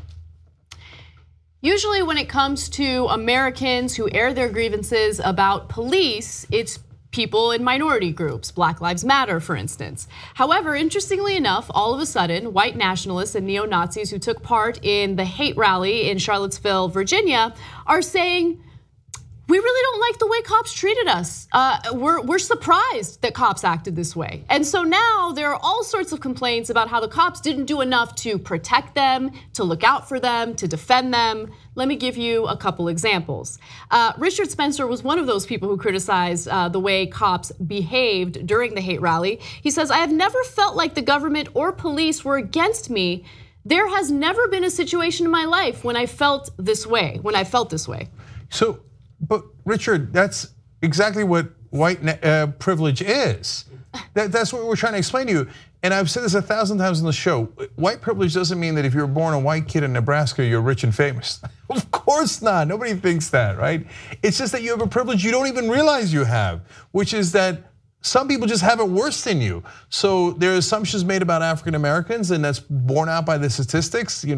I'll give you the standard one, whites and blacks smoke pot at the same rate, but blacks get arrested at 4 times the rate. So when you don't get arrested for smoking marijuana, you don't know that you have that privilege, but you don't know that blacks are 4 times more likely to get arrested for doing the same exact thing. So here's Richard Spencer, a white nationalist, racist Nazi, and saying like, well, the cops have been on my side the whole time. Yeah. Gee, I wonder why, Richard, I can't quite tell. And you're the guy who denies that there is such a thing as white privilege. You just basically admitted it. So let me give you the rest of his statement. He says that after what happened in Charlottesville, this has changed everything. I thought that the police would uphold constitutional law no matter what, but they do uphold constitutional law. What is he even talking about? Okay, you guys were able to show up to Charlottesville, practice your First Amendment right, and you did what you did. And then when things got violent, cops did what they're supposed to do, get people out of there to make sure that no one gets killed. But someone did get killed, right? Because of people on your side, Richard Spencer. So that was actually Jason Kessler, the other rally organizer in Charlottesville. And so think about the white privilege there for a second. Their side had an avowed Nazi, and I'm not saying that Kessler made him do it or Spencer told him to do it, but it was somebody from their group, and there's pictures of him standing right next to everybody else in the goofy like shields and batons and stuff, went and killed somebody and ran 19 other people over. Now even the Justice Department calls him a domestic terrorist. And they say, and then the cops busted up the rally just because we murdered someone. And again, you want to say, no, it's not fair to say someone on his side murders someone and ran 19 people over. Just because we had the terrorists on our side, then the cops want to stop our rally where we were killing people? Huh, this has never happened before. Usually the cops help us. That's kind of what the other side was making. Pat Dickinson says, I blame the rank and file cops for being cowards who obey unlawful orders, but the orders came from higher up. Okay, so you think cops are cowards now. What happened to thinking that cops are always right, that every unarmed black person and unarmed black kid who gets shot and killed is a bad person, a thug? Like all of a sudden, oh, you guys are the victims. And again, they love to make themselves the victims over and over again, while they point the fingers at minorities who actually are victimized and blame them for playing victim. But what happened to Blue Lives Matter? Before you were all about Blue Lives Matter, the minute they break up your rally after someone was murdered, you're like, oh, look, the cops. You know what outrageous things the cops are doing. Well, to be fair to them, they said they didn't know they were going to be part of an unpopular minority group. Oh, and now they come to find out that sometimes the government treats minorities a little different than they treat other folks. And now that you feel you're part of a minority group and an aggrieved Nazi, alt-right, white nationalist part, are you going to be okay, Special Snowflake? This is another layer to what we talk about when they worry about the white race is getting overtaken. There's going to be too many Latinos. Pretty soon they're going to be the largest group in the country. Yeah. All this stuff. I've heard it for a long time now about how the numbers are bearing that out because they're worried if they're actually a minority group, they think everyone else will treat their majority value the way they always have by expecting the cops to do things for them, stomp their boot on the neck of anyone else and destroying their lives because that's the way they think. It's like, oh my God, we got to make sure we stay here where we are at the top so that no one else gets on us the way we get on everyone else. Everyone else doesn't think the way you do. So like it's a one-track mind. It's not seeing any other part of the world except from your own lens. By the way, they bring up the Constitution all the time, right? Oh, these cops, they're not upholding constitutional rights. I would like them to sit down for just 10 minutes and read the Constitution. Just read it for the first time in your life. Read the Constitution. That doesn't mean you read one amendment, okay, your favorite amendment, which is of course the Second Amendment. I actually want them to read the First Amendment. I want them to understand what the Constitution says because our Constitution supports the freedom of religion. And you guys are marching with neo-Nazis who are against Jewish people, terrorizing people who are praying 200 feet away at a synagogue, threatening them, okay? I mean, just the fact that they claim that they care about the Constitution. You don't care about the Constitution. You don't understand the Constitution. You've never even learned about the Constitution. You just say that because you pretend as though you're some sort of law-abiding citizen who's trying to protect American values. You don't care about American values because if you did, you wouldn't be a hateful piece of shit that you are, okay? So they chanted Nazi chants, blood and soil. They said they chanted, the Jews will not replace us. By a local synagogue, they chanted Sig Heil. Now, that's not to say that every person in the entire rally did all those things, but they're right next to those guys. They're the ones who came in with the torches like a Klan rally. This is not a hard question. You knew exactly what the point of that rally was, and so. And then they complain, well, how come the cops didn't support us? We had a permit and we did everything right, and the cops betrayed us. And but they went and asked the cops. They're like, no, we had everything planned out with these guys. We were gonna let them march. We did let them march, but they were supposed to come from the back of the park, and they decided they weren't gonna follow the rules, and then they didn't come from the back of the park. And they came from somewhere else, which made it so much harder for the cops to do their job and maintain order. Now, what do they say to blacks every time there's any kind of an unarmed black guy shot or whatever?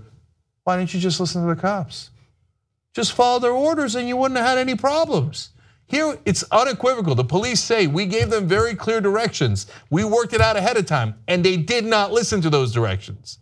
And finally, out of all these wonderful quotes, my favorite is also from Pax Dickinson's, when he said, this was a, quote, conspiracy to deny civil rights. You guys are such clowns. It's unbelievable how gigantic of clowns they are. Like, we mentioned that they, all their anti-Semitic rants, but these guys have been anti-Muslim from day one. So you never read the Constitution, you never cared about the First Amendment, freedom of religion, and then we don't establish a religion in America because you don't believe in the core ideas of America. America is not fascist, it's for freedom and liberty and equality for all. You should read the document. And then you don't care about the civil rights of anyone else who from a different religion. You don't care about it when it comes to black people. You certainly don't care about it when it comes to gay people. But when Nazi civil rights are touched, he's like, oh, my rights as a white supremacist have been trampled upon. Whew. It's unbelievable. Man, that's not a snowflake, that's a blizzard. All right, one final first hour story that I love. All right. Donald Trump's longtime lawyer, Michael Cohen, decided to make the case that he is not racist, okay? In fact, he knows a lot of minorities, a lot of black people specifically, and he's taken a lot of pictures with them. And so in an effort to defend himself against anyone who might think he's racist for his association to Donald Trump, he tweeted the following. Now, it is a collage of himself with a number of black people, and it says, oh, well, that settles it. Yeah. As the son of a Holocaust survivor, I have no tolerance for racism. Just because I support the President of the United States doesn't make me a racist, okay? Some of the pictures that he's been in included black people. So there you go. By the way, look, I don't know if he was getting like this wave of hatred, right? I'm sure on Twitter he did. I mean, everyone gets a wave of hatred on Twitter, regardless of what they do. But like, here's the reality. Like, no one was talking about you, bro. No one of import was talking about you. So just don't say anything. Don't release that tweet because it makes you look ridiculous. Yeah, it's a weird thing that like you're in a room with a bunch of people and somebody raises their hand and goes, "I'm not racist." You're like, okay, where did that come from? Yeah. So no, I know where it came from though. So Michael Cohen, since he's the lawyer for Donald Trump, I'm sure got a lot of heat from the people he knows, because now Trump is not just on the side of white supremacists and the alt-right and the white nationalists and all those guys, but now neo-Nazis are in the mix. And so they're going to Michael Cohen and going, really? You're still standing by Trump when he said that there was a moral equivalency between the Nazis and the people protesting Nazis? Really, Michael? So then and I'm sure hey, my dad with the Holocaust, okay, I'm sure that's true. And obviously it's horrific. And I'm sure he's not anti-Semitic. That would be super weird, right? So he gets this, so that's the first part. Well, I can't be anti-Semitic. Okay, check. Then he wants to go on because then people, I'm sure that in the conversations with him, not on Twitter, people he knows were like, then talk to people in real life, okay? And don't share a montage or a collage of you with black people as evidence. Look. But just to finish the thought though, I'm sure that people said to him, okay, Michael, I get it, you're not anti-Semitic. Okay? You're Jewish, etc., right? But he's also racist, Michael, so you're just gonna let him get away with that? That's why he goes and goes, oh no, I'm not, but he might be, but I'm not. Do you know how many black people I've walked next to in my life? This reminds me of the guy who said in a story we did a couple of years ago, I'm not racist, I've even let black people use my bathroom. So putting your picture up with notorious scam artist Don King, who'll do anything for a buck, does not make you a non-racist. Putting your picture next to Omarosa. I mean, I know. Come on, right? It's like you haven't heard the whole thing this whole time. Like that's if you've been around the world, if you've been anywhere near. He's an attorney. You mentioned earlier. You think you'd have to be somewhat intelligent, but he's never heard people say, "Oh, you're gonna tout all your black friends." He said, "I didn't say it. I posted the pictures. It's real." So he misses that. I don't care if you actually do have black friends. You putting that out there is a no-go. But anyway. Just to make sure, I want to give him a little bit of a benefit of the doubt, first of all, okay? He's trying to put something out there. I had a similar thing happen to me yesterday. Let's watch tape of what I said yesterday. I'm like, as soon as you go to the door of that man and his dog, it'll be yapping, Oh, and then when you take a step it'll dart back away, and then you take a step back, and it'll yap again, and you're like, well, someone shut this dog the fuck up. Or maybe pick the dog up like you did on Judge Judy, so I don't have to watch this dog yap at my feet anymore, and then run away. I'm just so relieved that JR took the title of dog hater back from me. Yeah, you did. I'm just upset that you guys continue to point me as a dog hater. So I tweeted this picture earlier about many instances I've had of hanging out with some of my best friends. Make sure you guys realize, oh my God. You can't judge a book by its cover or by one thing that I say. These pictures will last forever. Some of his best photoshopped images included dogs. Each one of those dogs I own throughout the years. My favorite one is the one at the top. The top left-hand side is hilarious. Yeah, you look lovingly at that dog. I have a kennel. It's beautiful. If you gotta post pictures of yourselves with black folks up on Twitter, you might be a racist. All right. Anyway. All right, that does it for hour one. Brett's coming in to lead hour two, and it's gonna be awesome. Come right back.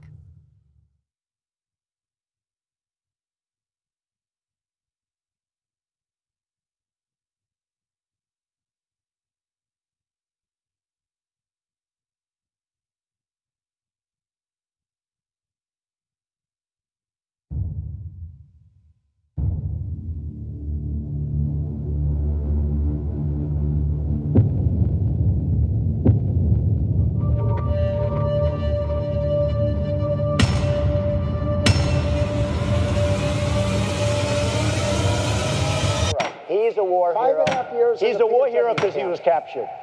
I like people that weren't captured, okay? He said I had small hands. They're not small, are they? I never heard that one before. Do you trust the establishment media? The United States economy has never been better. Monetary policy is spectacular. Everybody thought Jamie Dimon was the king of Wall Street last week. Well, it might be Ken Lewis now. He takes the crown. The best sales force out there is Merrill Lynch, and now it goes to BofA. It's pretty amazing. Pretty amazing. Lewis now. Buying opportunity. I do think this is a buying opportunity. We're going to see a stabilization and just a tremendous snapback. The rally will be jaw-dropping.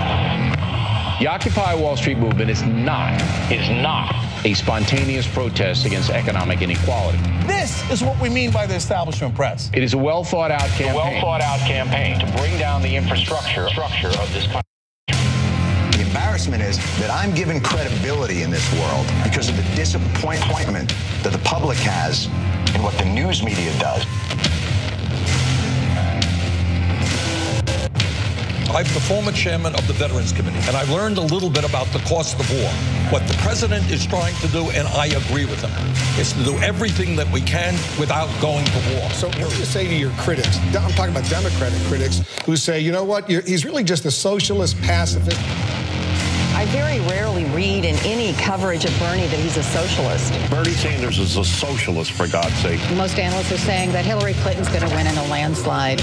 I continue to believe Mr. Trump will not be president. We've got Trump at 279, 259. Wait a minute. I'm winning the presidency. I know you don't believe that.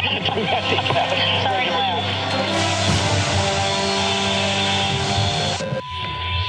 we're not going to be polite anymore. You know what we're going to do? We're going to fight back. Fight for a free and independent media. We're done with politeness. We fight back.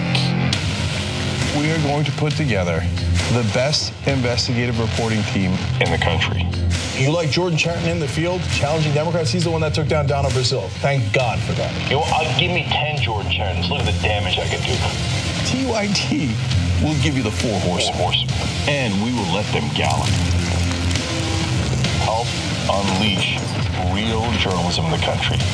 We don't need anybody else anymore but you guys. TYTnetwork.com/go. This is going to be amazing.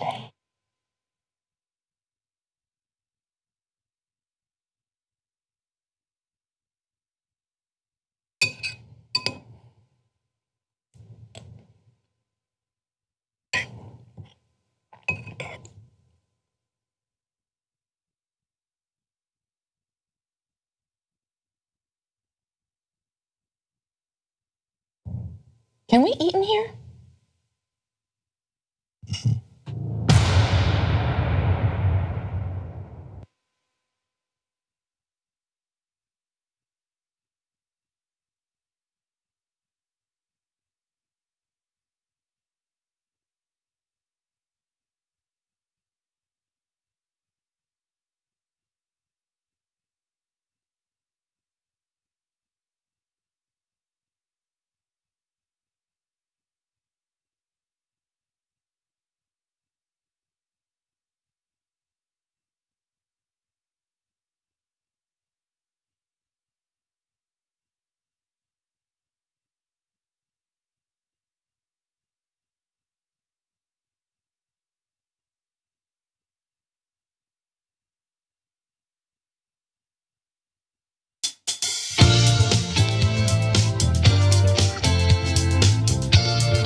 Back in the Young Turks, Cenk Uygur, Brett Ehrlich, Anna Kasparian. Check out Brett on Pop Trigger. Check him out on Facebook, facebook.com/The Young Turks, where he's got a new little ditty out. Yep, it's an old little ditty that just came back in style, let's put it that way. We did it when they passed the legislation to get rid of the 4 statues in New Orleans. And I listed where all the rest of the statues are in America. And I did mention Charlottesville in the song. Oh, yeah. That was, you did that before. It's one of the many, many villes. There's a whole part that's just a series of the vills in a row where there are Confederate monuments. When did you learn to play the guitar? That was impressive. In the womb mostly, but I'd say like probably ninth grade. See, when they were already messing with the genes and making super babies. Yep. Brett was the original super baby. All they did was they tweaked his guitar gene. That's all. Yep. You're smart. I'm better at harmonica. Watch out, ladies. He's like a smart person. Yeah. Okay, Tanya Pavlova says J.R. Jackson should have his own segment. Always great points. Hard to argue with you on that, Tanya. Mike Youngblood says Michael Cohen will forever be the says who guy to me. If you don't remember when they said, hey, Michael, you're a racist, he said, says who? Says who? Did he really say that? Yeah, that was him. No, not on the racist. The actual context was. Oh, okay. I forget now. It was some thing that Trump had done that was super obvious, and they're like, "Yeah, he did that." He's like, "Says who?" Man. Says me. They're all knuckleheads. Okay, well, I love the next story because it goes along with our theme of today of who is the alt-right. Donald Trump asked, we got the answer. So Brett, take it away. So, psychologists indicate that people in the alt-right might be terrible. There's a working paper out. So there was a survey done through a service on Amazon that automatically sources people to participate in your survey if you want it done, and they pay them in exchange for it. The results are in, and as they're working through the results, it hasn't been peer reviewed yet, but they have come to some conclusions. And they say that they surveyed 447 alt-righters and 382 non-alt-righters to identify exactly how they think of people of other races and how they report their own aggressions and how thickly they veil their feelings and whether essentially they have shame. So here's what they did. They showed them this image, which is they want to see essentially how evolved you think groups of people are on a scale of essentially chimpanzee to upright human. And it's a sliding scale, and they have things, as you can see, like Arabs, Russians, Muslims, Australians, Americans, Swedes, and many, many others. And the results are in. Here is a look at them. So white people, they scored 91.8%. Some interesting ones, men 88.47. You have to go down to 83.12 for women. Christians at 83.81. Jews at 73.09, which actually I'm impressed by. Hey, you're hanging in there. Hanging in. Republicans at 82.78. Donald Trump just above that, but less than men. Less evolved than men is Donald Trump. I get it, it's like the average man in their mind. And moving on to the rest of it, the lower bracket. Yeah, that was not the end. We're just warming up. Government employees come in at 70.72%. Republicans who refuse to vote for Trump at 69, which is a funny number. And then Turks lose to Mexicans and black people in their minds, but do beat out Democrats. And finally, down at the bottom of the list, beneath feminists, Nigerians, and Muslims, is Hillary Clinton at 54.83%. So thoughts? This is amazing. By the way, so I noticed that they only chose a few different nationalities. I wonder why that is. Like, why did they go with Turks? Like, did they think, I don't know. And what happens if you're a Turk that identifies with Democrats? Are you even lower? Oh, believe me, Are you less evolved according to that? So yeah, well, look, there's so many wonderful things to comment on here. First of all, I had to look at this over and over again to understand the question because I'm like, I don't get it. Everybody's human. So even like Donald Trump, I was gonna say even Donald Trump. Donald Trump is 100% human, and not the kind of human I support, but he is a Homo sapien. So like, the correct answer is 100 for every single category, but they had a control group. Right. So non-alt-righters and the control group rated all these folks way higher, right? But even they had most people in the 80s and 90s, nothing like these guys with the 70s, 60s, 50s, etc. They didn't call anyone half human, and they didn't discriminate based on groups. And so it's not like, so it is, he's right, it is not peer reviewed yet. And these are people who self-selected to answer this survey. So they might be the trolls of the trolls. I hear you on that, and those are all relevant things. But when they asked other groups, and they had a control group, they weren't anywhere near as racist, bigoted, etc.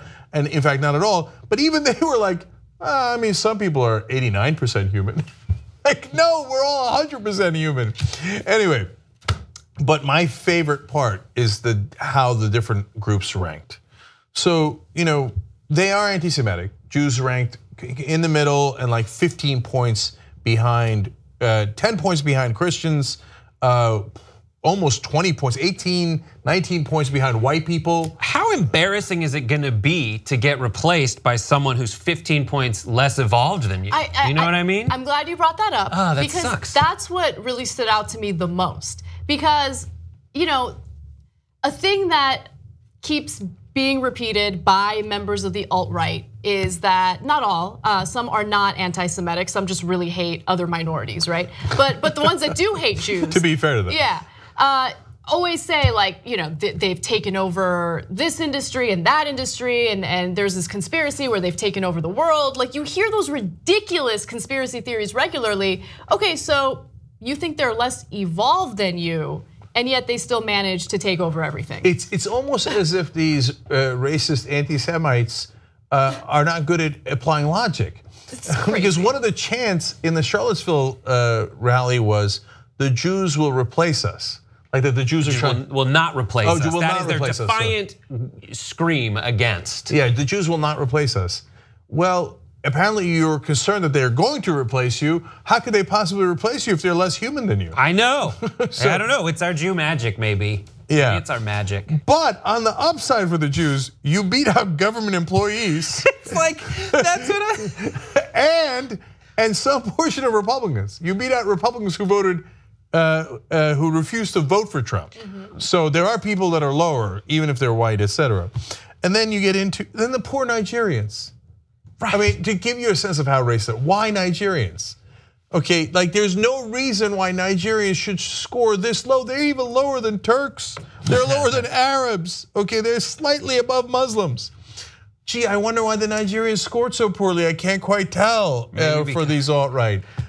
Maybe because they got scammed by a Nigerian prince asking for money to save somebody. Yeah, and then I'm gonna take credit for the Turks. Yeah? Yeah, because what other Turk do they know? Yeah.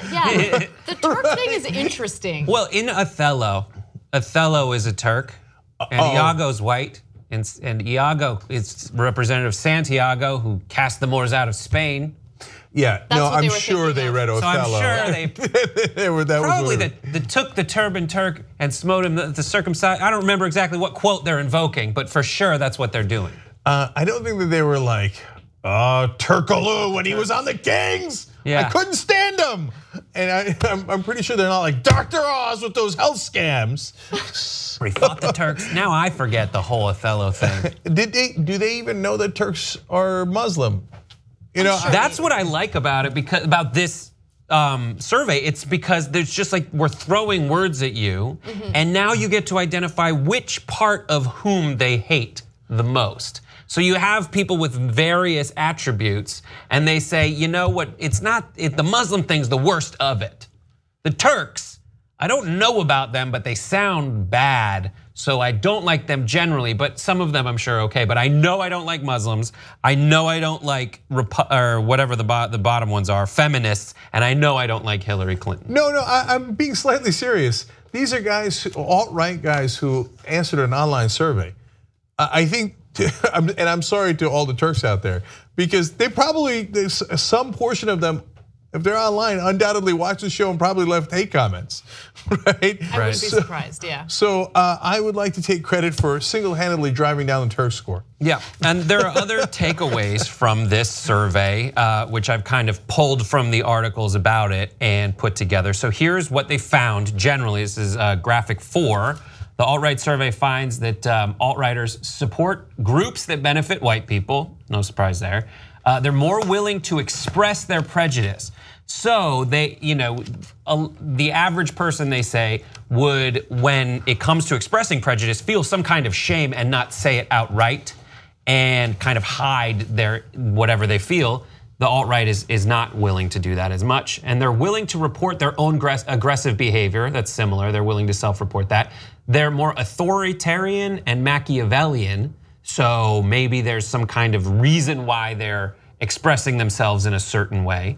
It says they're not socially isolated. Now, they're not very clear as to whether the reason they're not socially isolated is because they found this group of like-minded people, because a lot of reports have come out saying that the reason that folks flock to the alt-right is because they don't have as much success socially elsewhere. Yeah, it's like a gang. It's a gang, and there are many books and studies about the idea of this displaced, disenchanted adolescent who doesn't really have someone like them to go to, and it results in joining gangs and in terrorist groups, and in this case, white supremacist groups.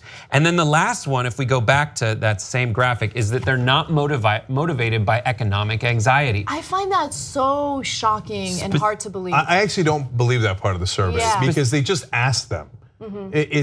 They might be, but then when later in a different question, they explain that they're worried that they're going to be replaced. And hence, by the way, part of the reason they chant the Jews will not replace us, and that why they're so afraid of the immigrants that are coming in.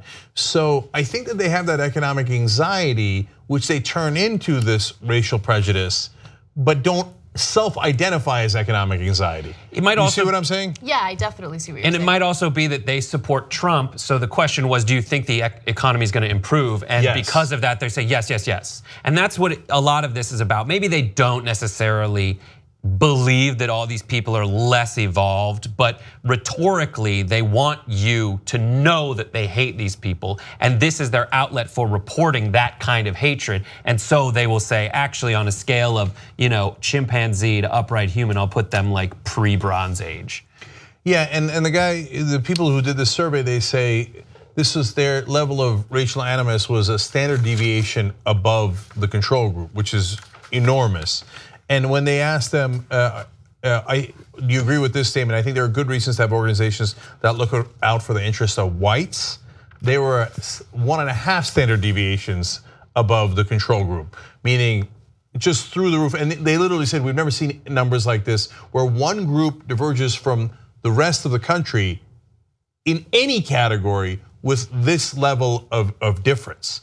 So they're completely outside the scale when it comes to racism, bigotry, et cetera. So when they say, oh no, alt-right doesn't mean racism, well, just ask them. And if you do, and they're brazen about it, that's the other thing, they're not even ashamed of it. No, apparently that's exactly what it means. I mean, look, they had Swedes near the top of the evolved scale. If it was based on ideology, the Swedes are almost the most socialist people in the world. If it was based on just your political ideology, you would have Swedes at the very bottom. But you had them near the top, and you had the Nigerians at the very bottom. It's not complicated. It's clearly based on race. And when you ask them, they admit it. And when you combine that with their authoritarian streak and their willingness to go along with a strong leader, that is fascist 101. That's exactly how fascism rises. There is differences between the races, the religions, and one is superior to the other, one is more evolved, and you dehumanize the rest to make it easier to commit violence upon them and to oppress them. And then you look for a strong leader with authoritarian tendencies and you follow them. So, and that's why we had Charlottesville, and that's why it's so important to call it out so that this does not gain momentum. We say not on our watch. This is exactly what we're talking about. Yeah, it's just so easy and weak too. Like, oh, why? Race, people who physically look different than me is the easiest thing to say. And it's such a weak position to say, I need a strong leader to tell me how. Yeah, and I'll follow them. Yeah, that's exactly the kind of projection we talk about all the time on the show. Oh, you guys are beta males. I can't wait to find a strong leader to follow. Yeah. All right, let's move on to the next story. A Klan leader has responded to the events of Charlottesville like a Klan leader, really. There is a man who identified himself as Justin Moore, the Grand Dragon of the Loyal White Knights of the Ku Klux Klan. He called up someone at WBTV in North Carolina and left a message. about the woman who died when hit by that car that went into the group at Charlottesville, saying, "I'm sort of glad that them people got hit, and I'm glad that girl died. They were a bunch of communists out there protesting against somebody's freedom of speech, so it doesn't bother me that they got hurt at all." He continues, "We were out there and I seen a lot of communist flags and anti-fascist, and we're going to see more stuff like this. White people are getting fed up with the double standard set up in America today by the controlled press." And then continues saying, "Nothing makes us more proud of the KKK than we see white patriots such as James Field Jr., age 20, taking his car and running over 9 communist anti-fascists, killing one expletive lover named Heather Heyer. James Field's hail victory. It's men like you that have made the great white race strong and will be strong again." So that's his statement. Okay, so a woman who practiced her First Amendment right was murdered by one of your disgusting cronies, right? And also, you want to talk about the controlled press. You want to have a conversation about controlled press. I don't know what press he's watching, but yeah, the press is becoming increasingly controlled by one conglomerate, Sinclair, that forces local news outlets to report right-wing propaganda. So yeah, the press is being controlled, and the left wing is actually trying to fight that, but he's obviously buying the propaganda that's being fed to him by the right wing, and it's so incredibly frustrating. And by the way, I mean, it doesn't even need to be said, but really, Trump, you think that there are bad people on both sides? This guy is celebrating the murder of an innocent woman. You think that that's the same as those protesting the neo-Nazis and the white supremacists? What communist flags? Yeah, great point. Yeah, I didn't see those either. That. Yeah, so like he ignored all the swastikas and all the Klan paraphernalia and the Confederate flags. He's like, "I watched that song on the communist flag." Okay, so I know breaking down the logic of a Klan member is not altogether that necessary, but just real quick, as Anna pointed out, they're against freedom of speech. No, actually, they were exercising their freedom of speech. You're not the only one who gets to speak. And that's why they're white supremacists, because they're so insecure. They're like, oh my God, if someone else was allowed to speak, well, obviously we'd lose because we're morons. So it means my freedom of speech, not your freedom of speech. Well, then you misunderstood the point of the country, which is unsurprising. And that's why you support people who rebelled against this country. And you love this was all to support the Confederate monument. And the Confederates, of course, were traitors to the United States of America. And then he says, you know, they were against freedom of speech, so I don't mind they got hurt at all. Well, if they got hurt, and then that means it wasn't just freedom of speech, that you actually took violent action. So they just don't they don't get it because they don't want to get it, because they just want to take away your rights and have all the rights to themselves, and to be able to do violence against you and not have any repercussions. This message resulted in an interview with that reporter who went and talked to them by like this lake. He said, "I got in this car with them and just drove away." And there were 2 men and 1 woman.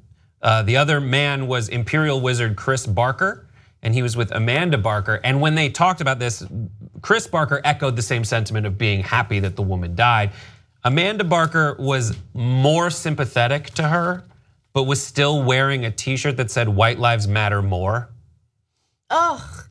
And they're trying to say like, and in that interview, they equate the KKK. They say the KKK, we just want to be like what the other races have, like the NAACP and Latino groups and the Anti-Defamation League. And that is not.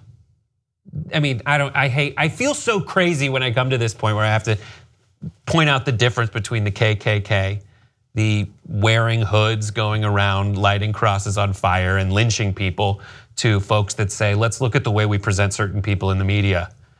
So, okay, last thing. Real quick explanation without having to go into too much detail to explain the most simple things in the world. One, Anti-Defamation League, NAACP, they fight to protect people's civil rights, to make sure they are equal to other people. The Klan were the original terrorists in America who terrorized people to make sure they did not exercise their rights. Oh, you think you got a right to vote? No, I'm gonna kill you if you try to vote. See, that's trying to take away their rights. The Klan were terrorists, and they are terrorists today, and they just proved it. domestic terrorism. They just murdered someone. So, but it's unsurprising that a person who would be unintelligent enough to be in the Klan is unintelligent enough to understand simple concepts like that. Yep. All right, one more story I think we have time for, sure.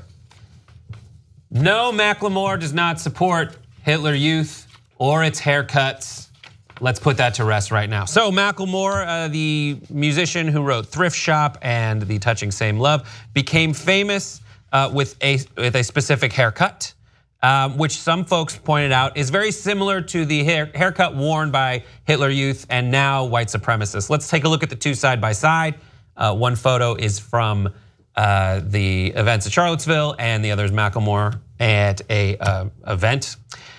And so a verified internet personality named John Henrin, whose handle is @fart, tweeted this to Macklemore, saying, Macklemore hair seems to be chosen haircut of the racist. Now I call on Macklemore to get online and denounce his own haircut, to which Macklemore responded, got rid of it over a year ago.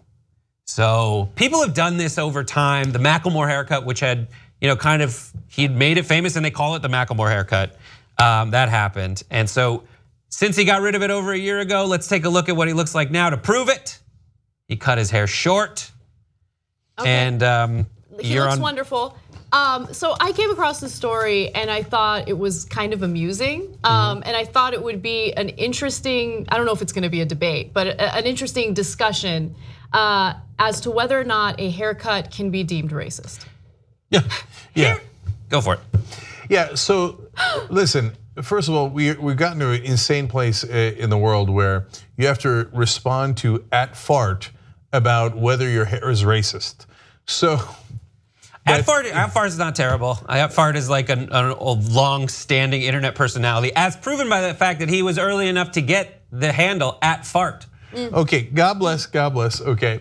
But did Macklemore do that to be a white nationalist? I would be shocked. Right. No, so pardon, not guilty. First of all, let's just adjudicate that right now. Macklemore, completely innocent. I don't think he intended to do that haircut. His songs, that one that you mentioned, I forget the title of it. Same Love? Same Love, about, gay love is awesome. He doesn't strike me as a hateful person at all. So I don't think that he's guilty. However, if that has been identified as a white supremacist hairstyle and he continued to sport it, would the criticism be justified? So let me put it this way. If it's my hair, no. If it's your hair, yes.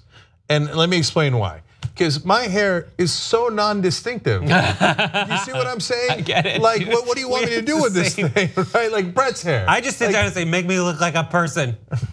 That's right. So Shorter. If you say to Brett, hey, some hateful people wear that same kind of hairstyle, I go, not guilty. I mean, what do you want the guy to do? Yes, but many more non-hateful people have that same kind of hairstyle. Your hair is a little bit more distinctive, Anna. If all the Hitler Youth started going around with a bun like that, okay. Oh, please don't do that. They would look really damn like putting good. my hair in a bun. I don't want to have to stop. It's just so much easier, isn't it? It really is. But here's the. You see what I'm saying, though? I do. Of course, I see what you're saying. And so, look, there are certain hairstyles, whether it's facial hair or otherwise, that have been deemed unacceptable. The Hitler mustache, unacceptable, and also very unattractive. Never a good idea. Tell that to Charlie Chaplin. Poor guy. Looked good. He had the misfortune of Hitler following him. Yeah. So I think we're all agreed, right? Yeah. So if it's super distinctive and you accidentally had it that way, oh, okay, I'm changing it. I didn't mean it like that, right? But if it's just a normal haircut and some other douche happens to have it, that's not on you, man. Yeah, I agree. It sucks that he looked good. It's a good haircut. I actually don't like that haircut. I think he looks better now. Fair enough. All aspects of this have been adjudicated. Macklemore, you are free to go. Full pardon by the TYT. Okay, guys, for the serious crew, we're out of time. For the internet crew on tytnetwork.com, we are gonna come back. There's the ESPN story that I love. We're gonna adjudicate that. They did an auction of athletes. Was it racist? Lots of adjudication going on today. Get the whole show by being a member at tytnetwork.com/join. We'll be right back for an end.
we're back. Cenk, Brett, and Anna. You know what? Now you guys got me nervous about my haircut. Same, dude. Or non-haircut. You guys are fine. Okay.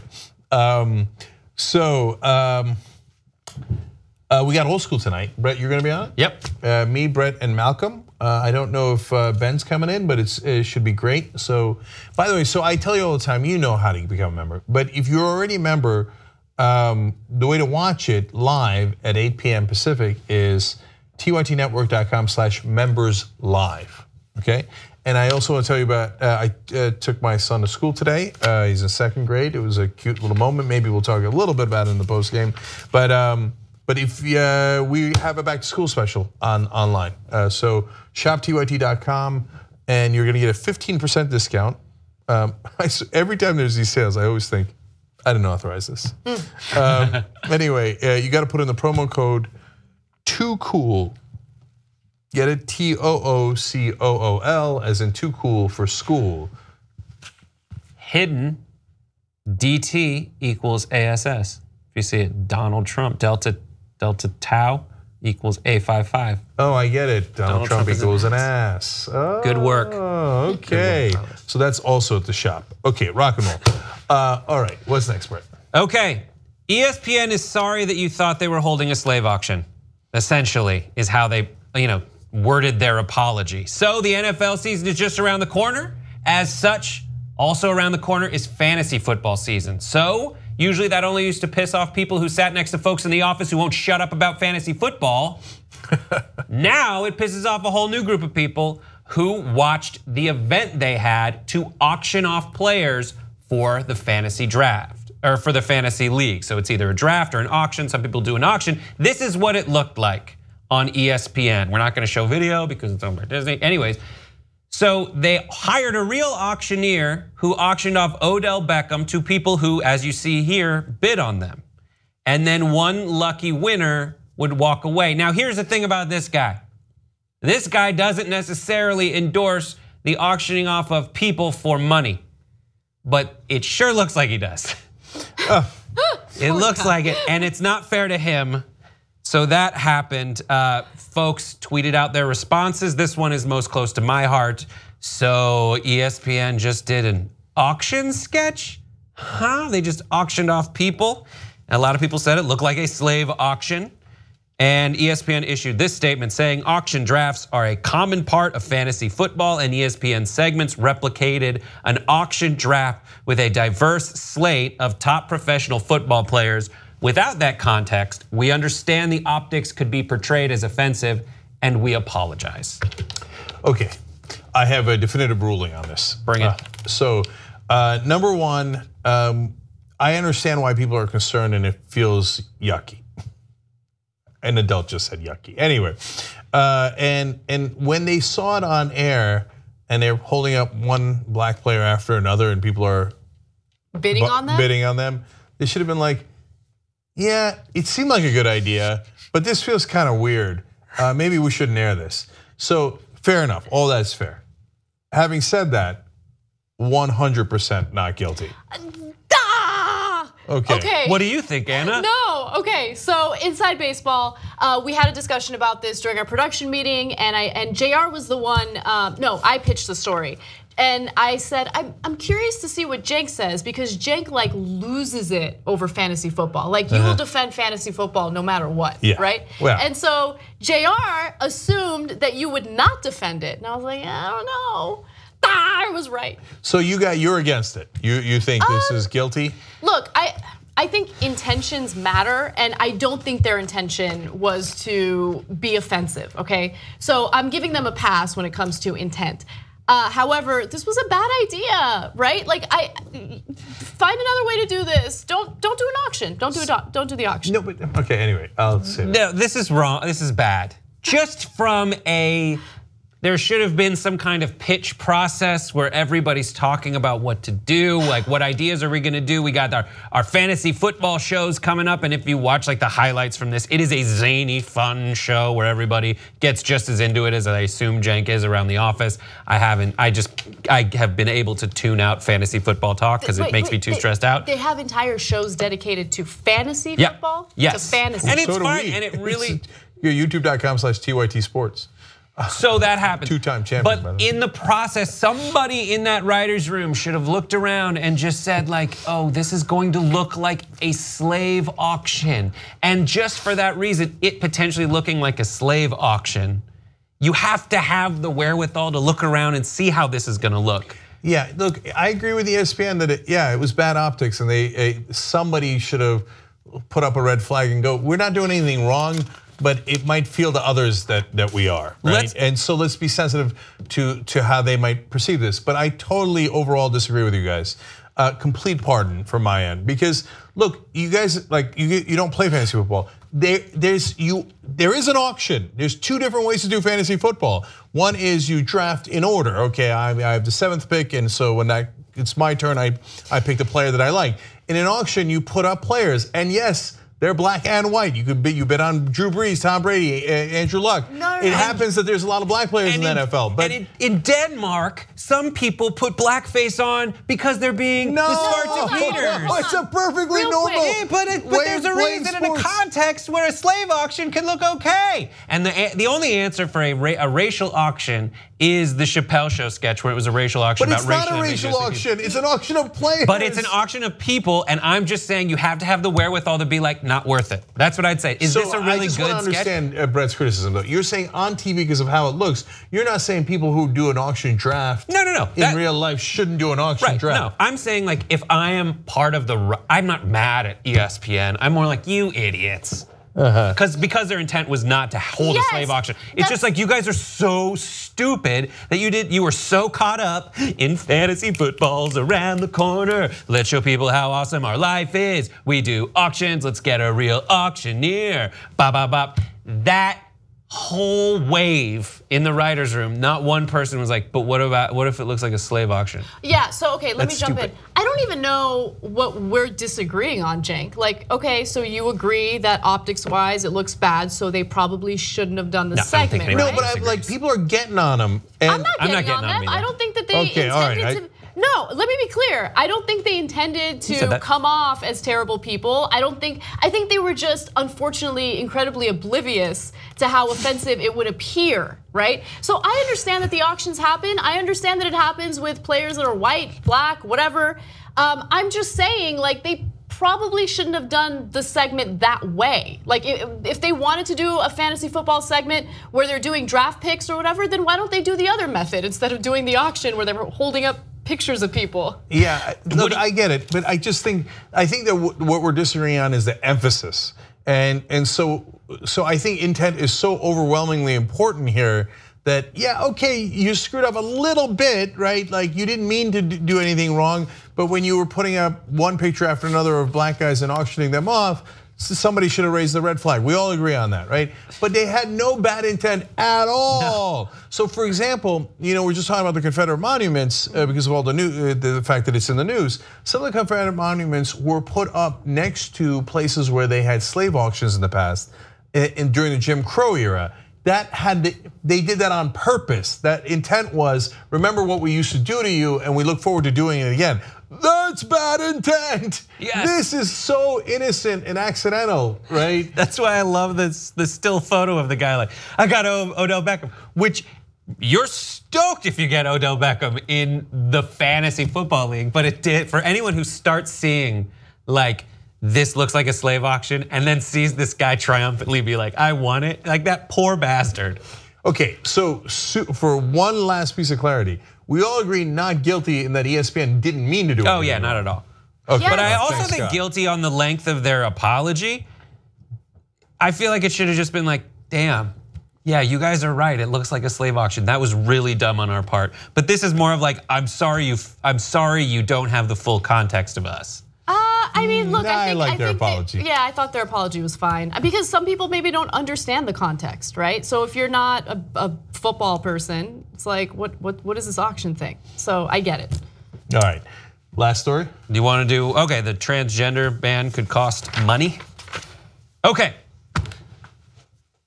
It turns out banning transgender troops from the military could cost upwards of $960 million. Now, you all heard in the news when Trump came out and issued his initial tweet ban on transgender soldiers in the military. Most people focused on how much is actually spent on transgender operations and medical procedures, because Trump himself mentioned the tremendous medical costs trans people would face.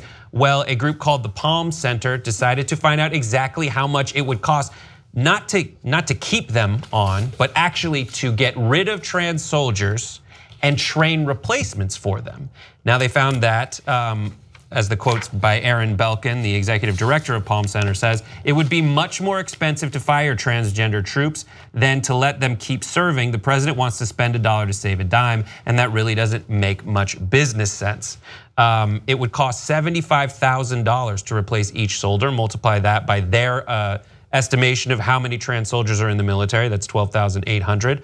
And this is the number you get, which is way more than the $2.4 to $8.4 million that Rand said it would cost to keep them, or to get rid of them. So did anyone, look, even if you're on Donald Trump's side, did anyone really think it was because of the costs? And when Rand Corporation came out and said it was about $8 million to provide health care for transgender people, I mean, in the context of the what is it, $600 billion Pentagon budget every year, which Donald Trump wants to add another $54 billion on top to. And we spend more on our defense, I think, than the other top 8 countries combined. And you're worried about $8 million for healthcare for transgender people? No, you didn't think that either. You like that he was discriminating against transgender people. And we don't like that he's discriminating against transgender people. Just be honest about it and don't pretend it's about costs, because it costs a lot more to find people to replace them, and you know it too. Yeah, I think it's extremely transparent, and also the timing of his announcement on Twitter made it even more transparent, because he isn't winning with legislation, right? The repeal and replace of Obamacare failed. And as it was failing, he decided to tweet in the early hours of the day about how he's gonna ban transgender people in the military. He was pandering to his base. He's trying to give them something to support him on as he fails left and right in making deals. Yeah, what was the pitch for him?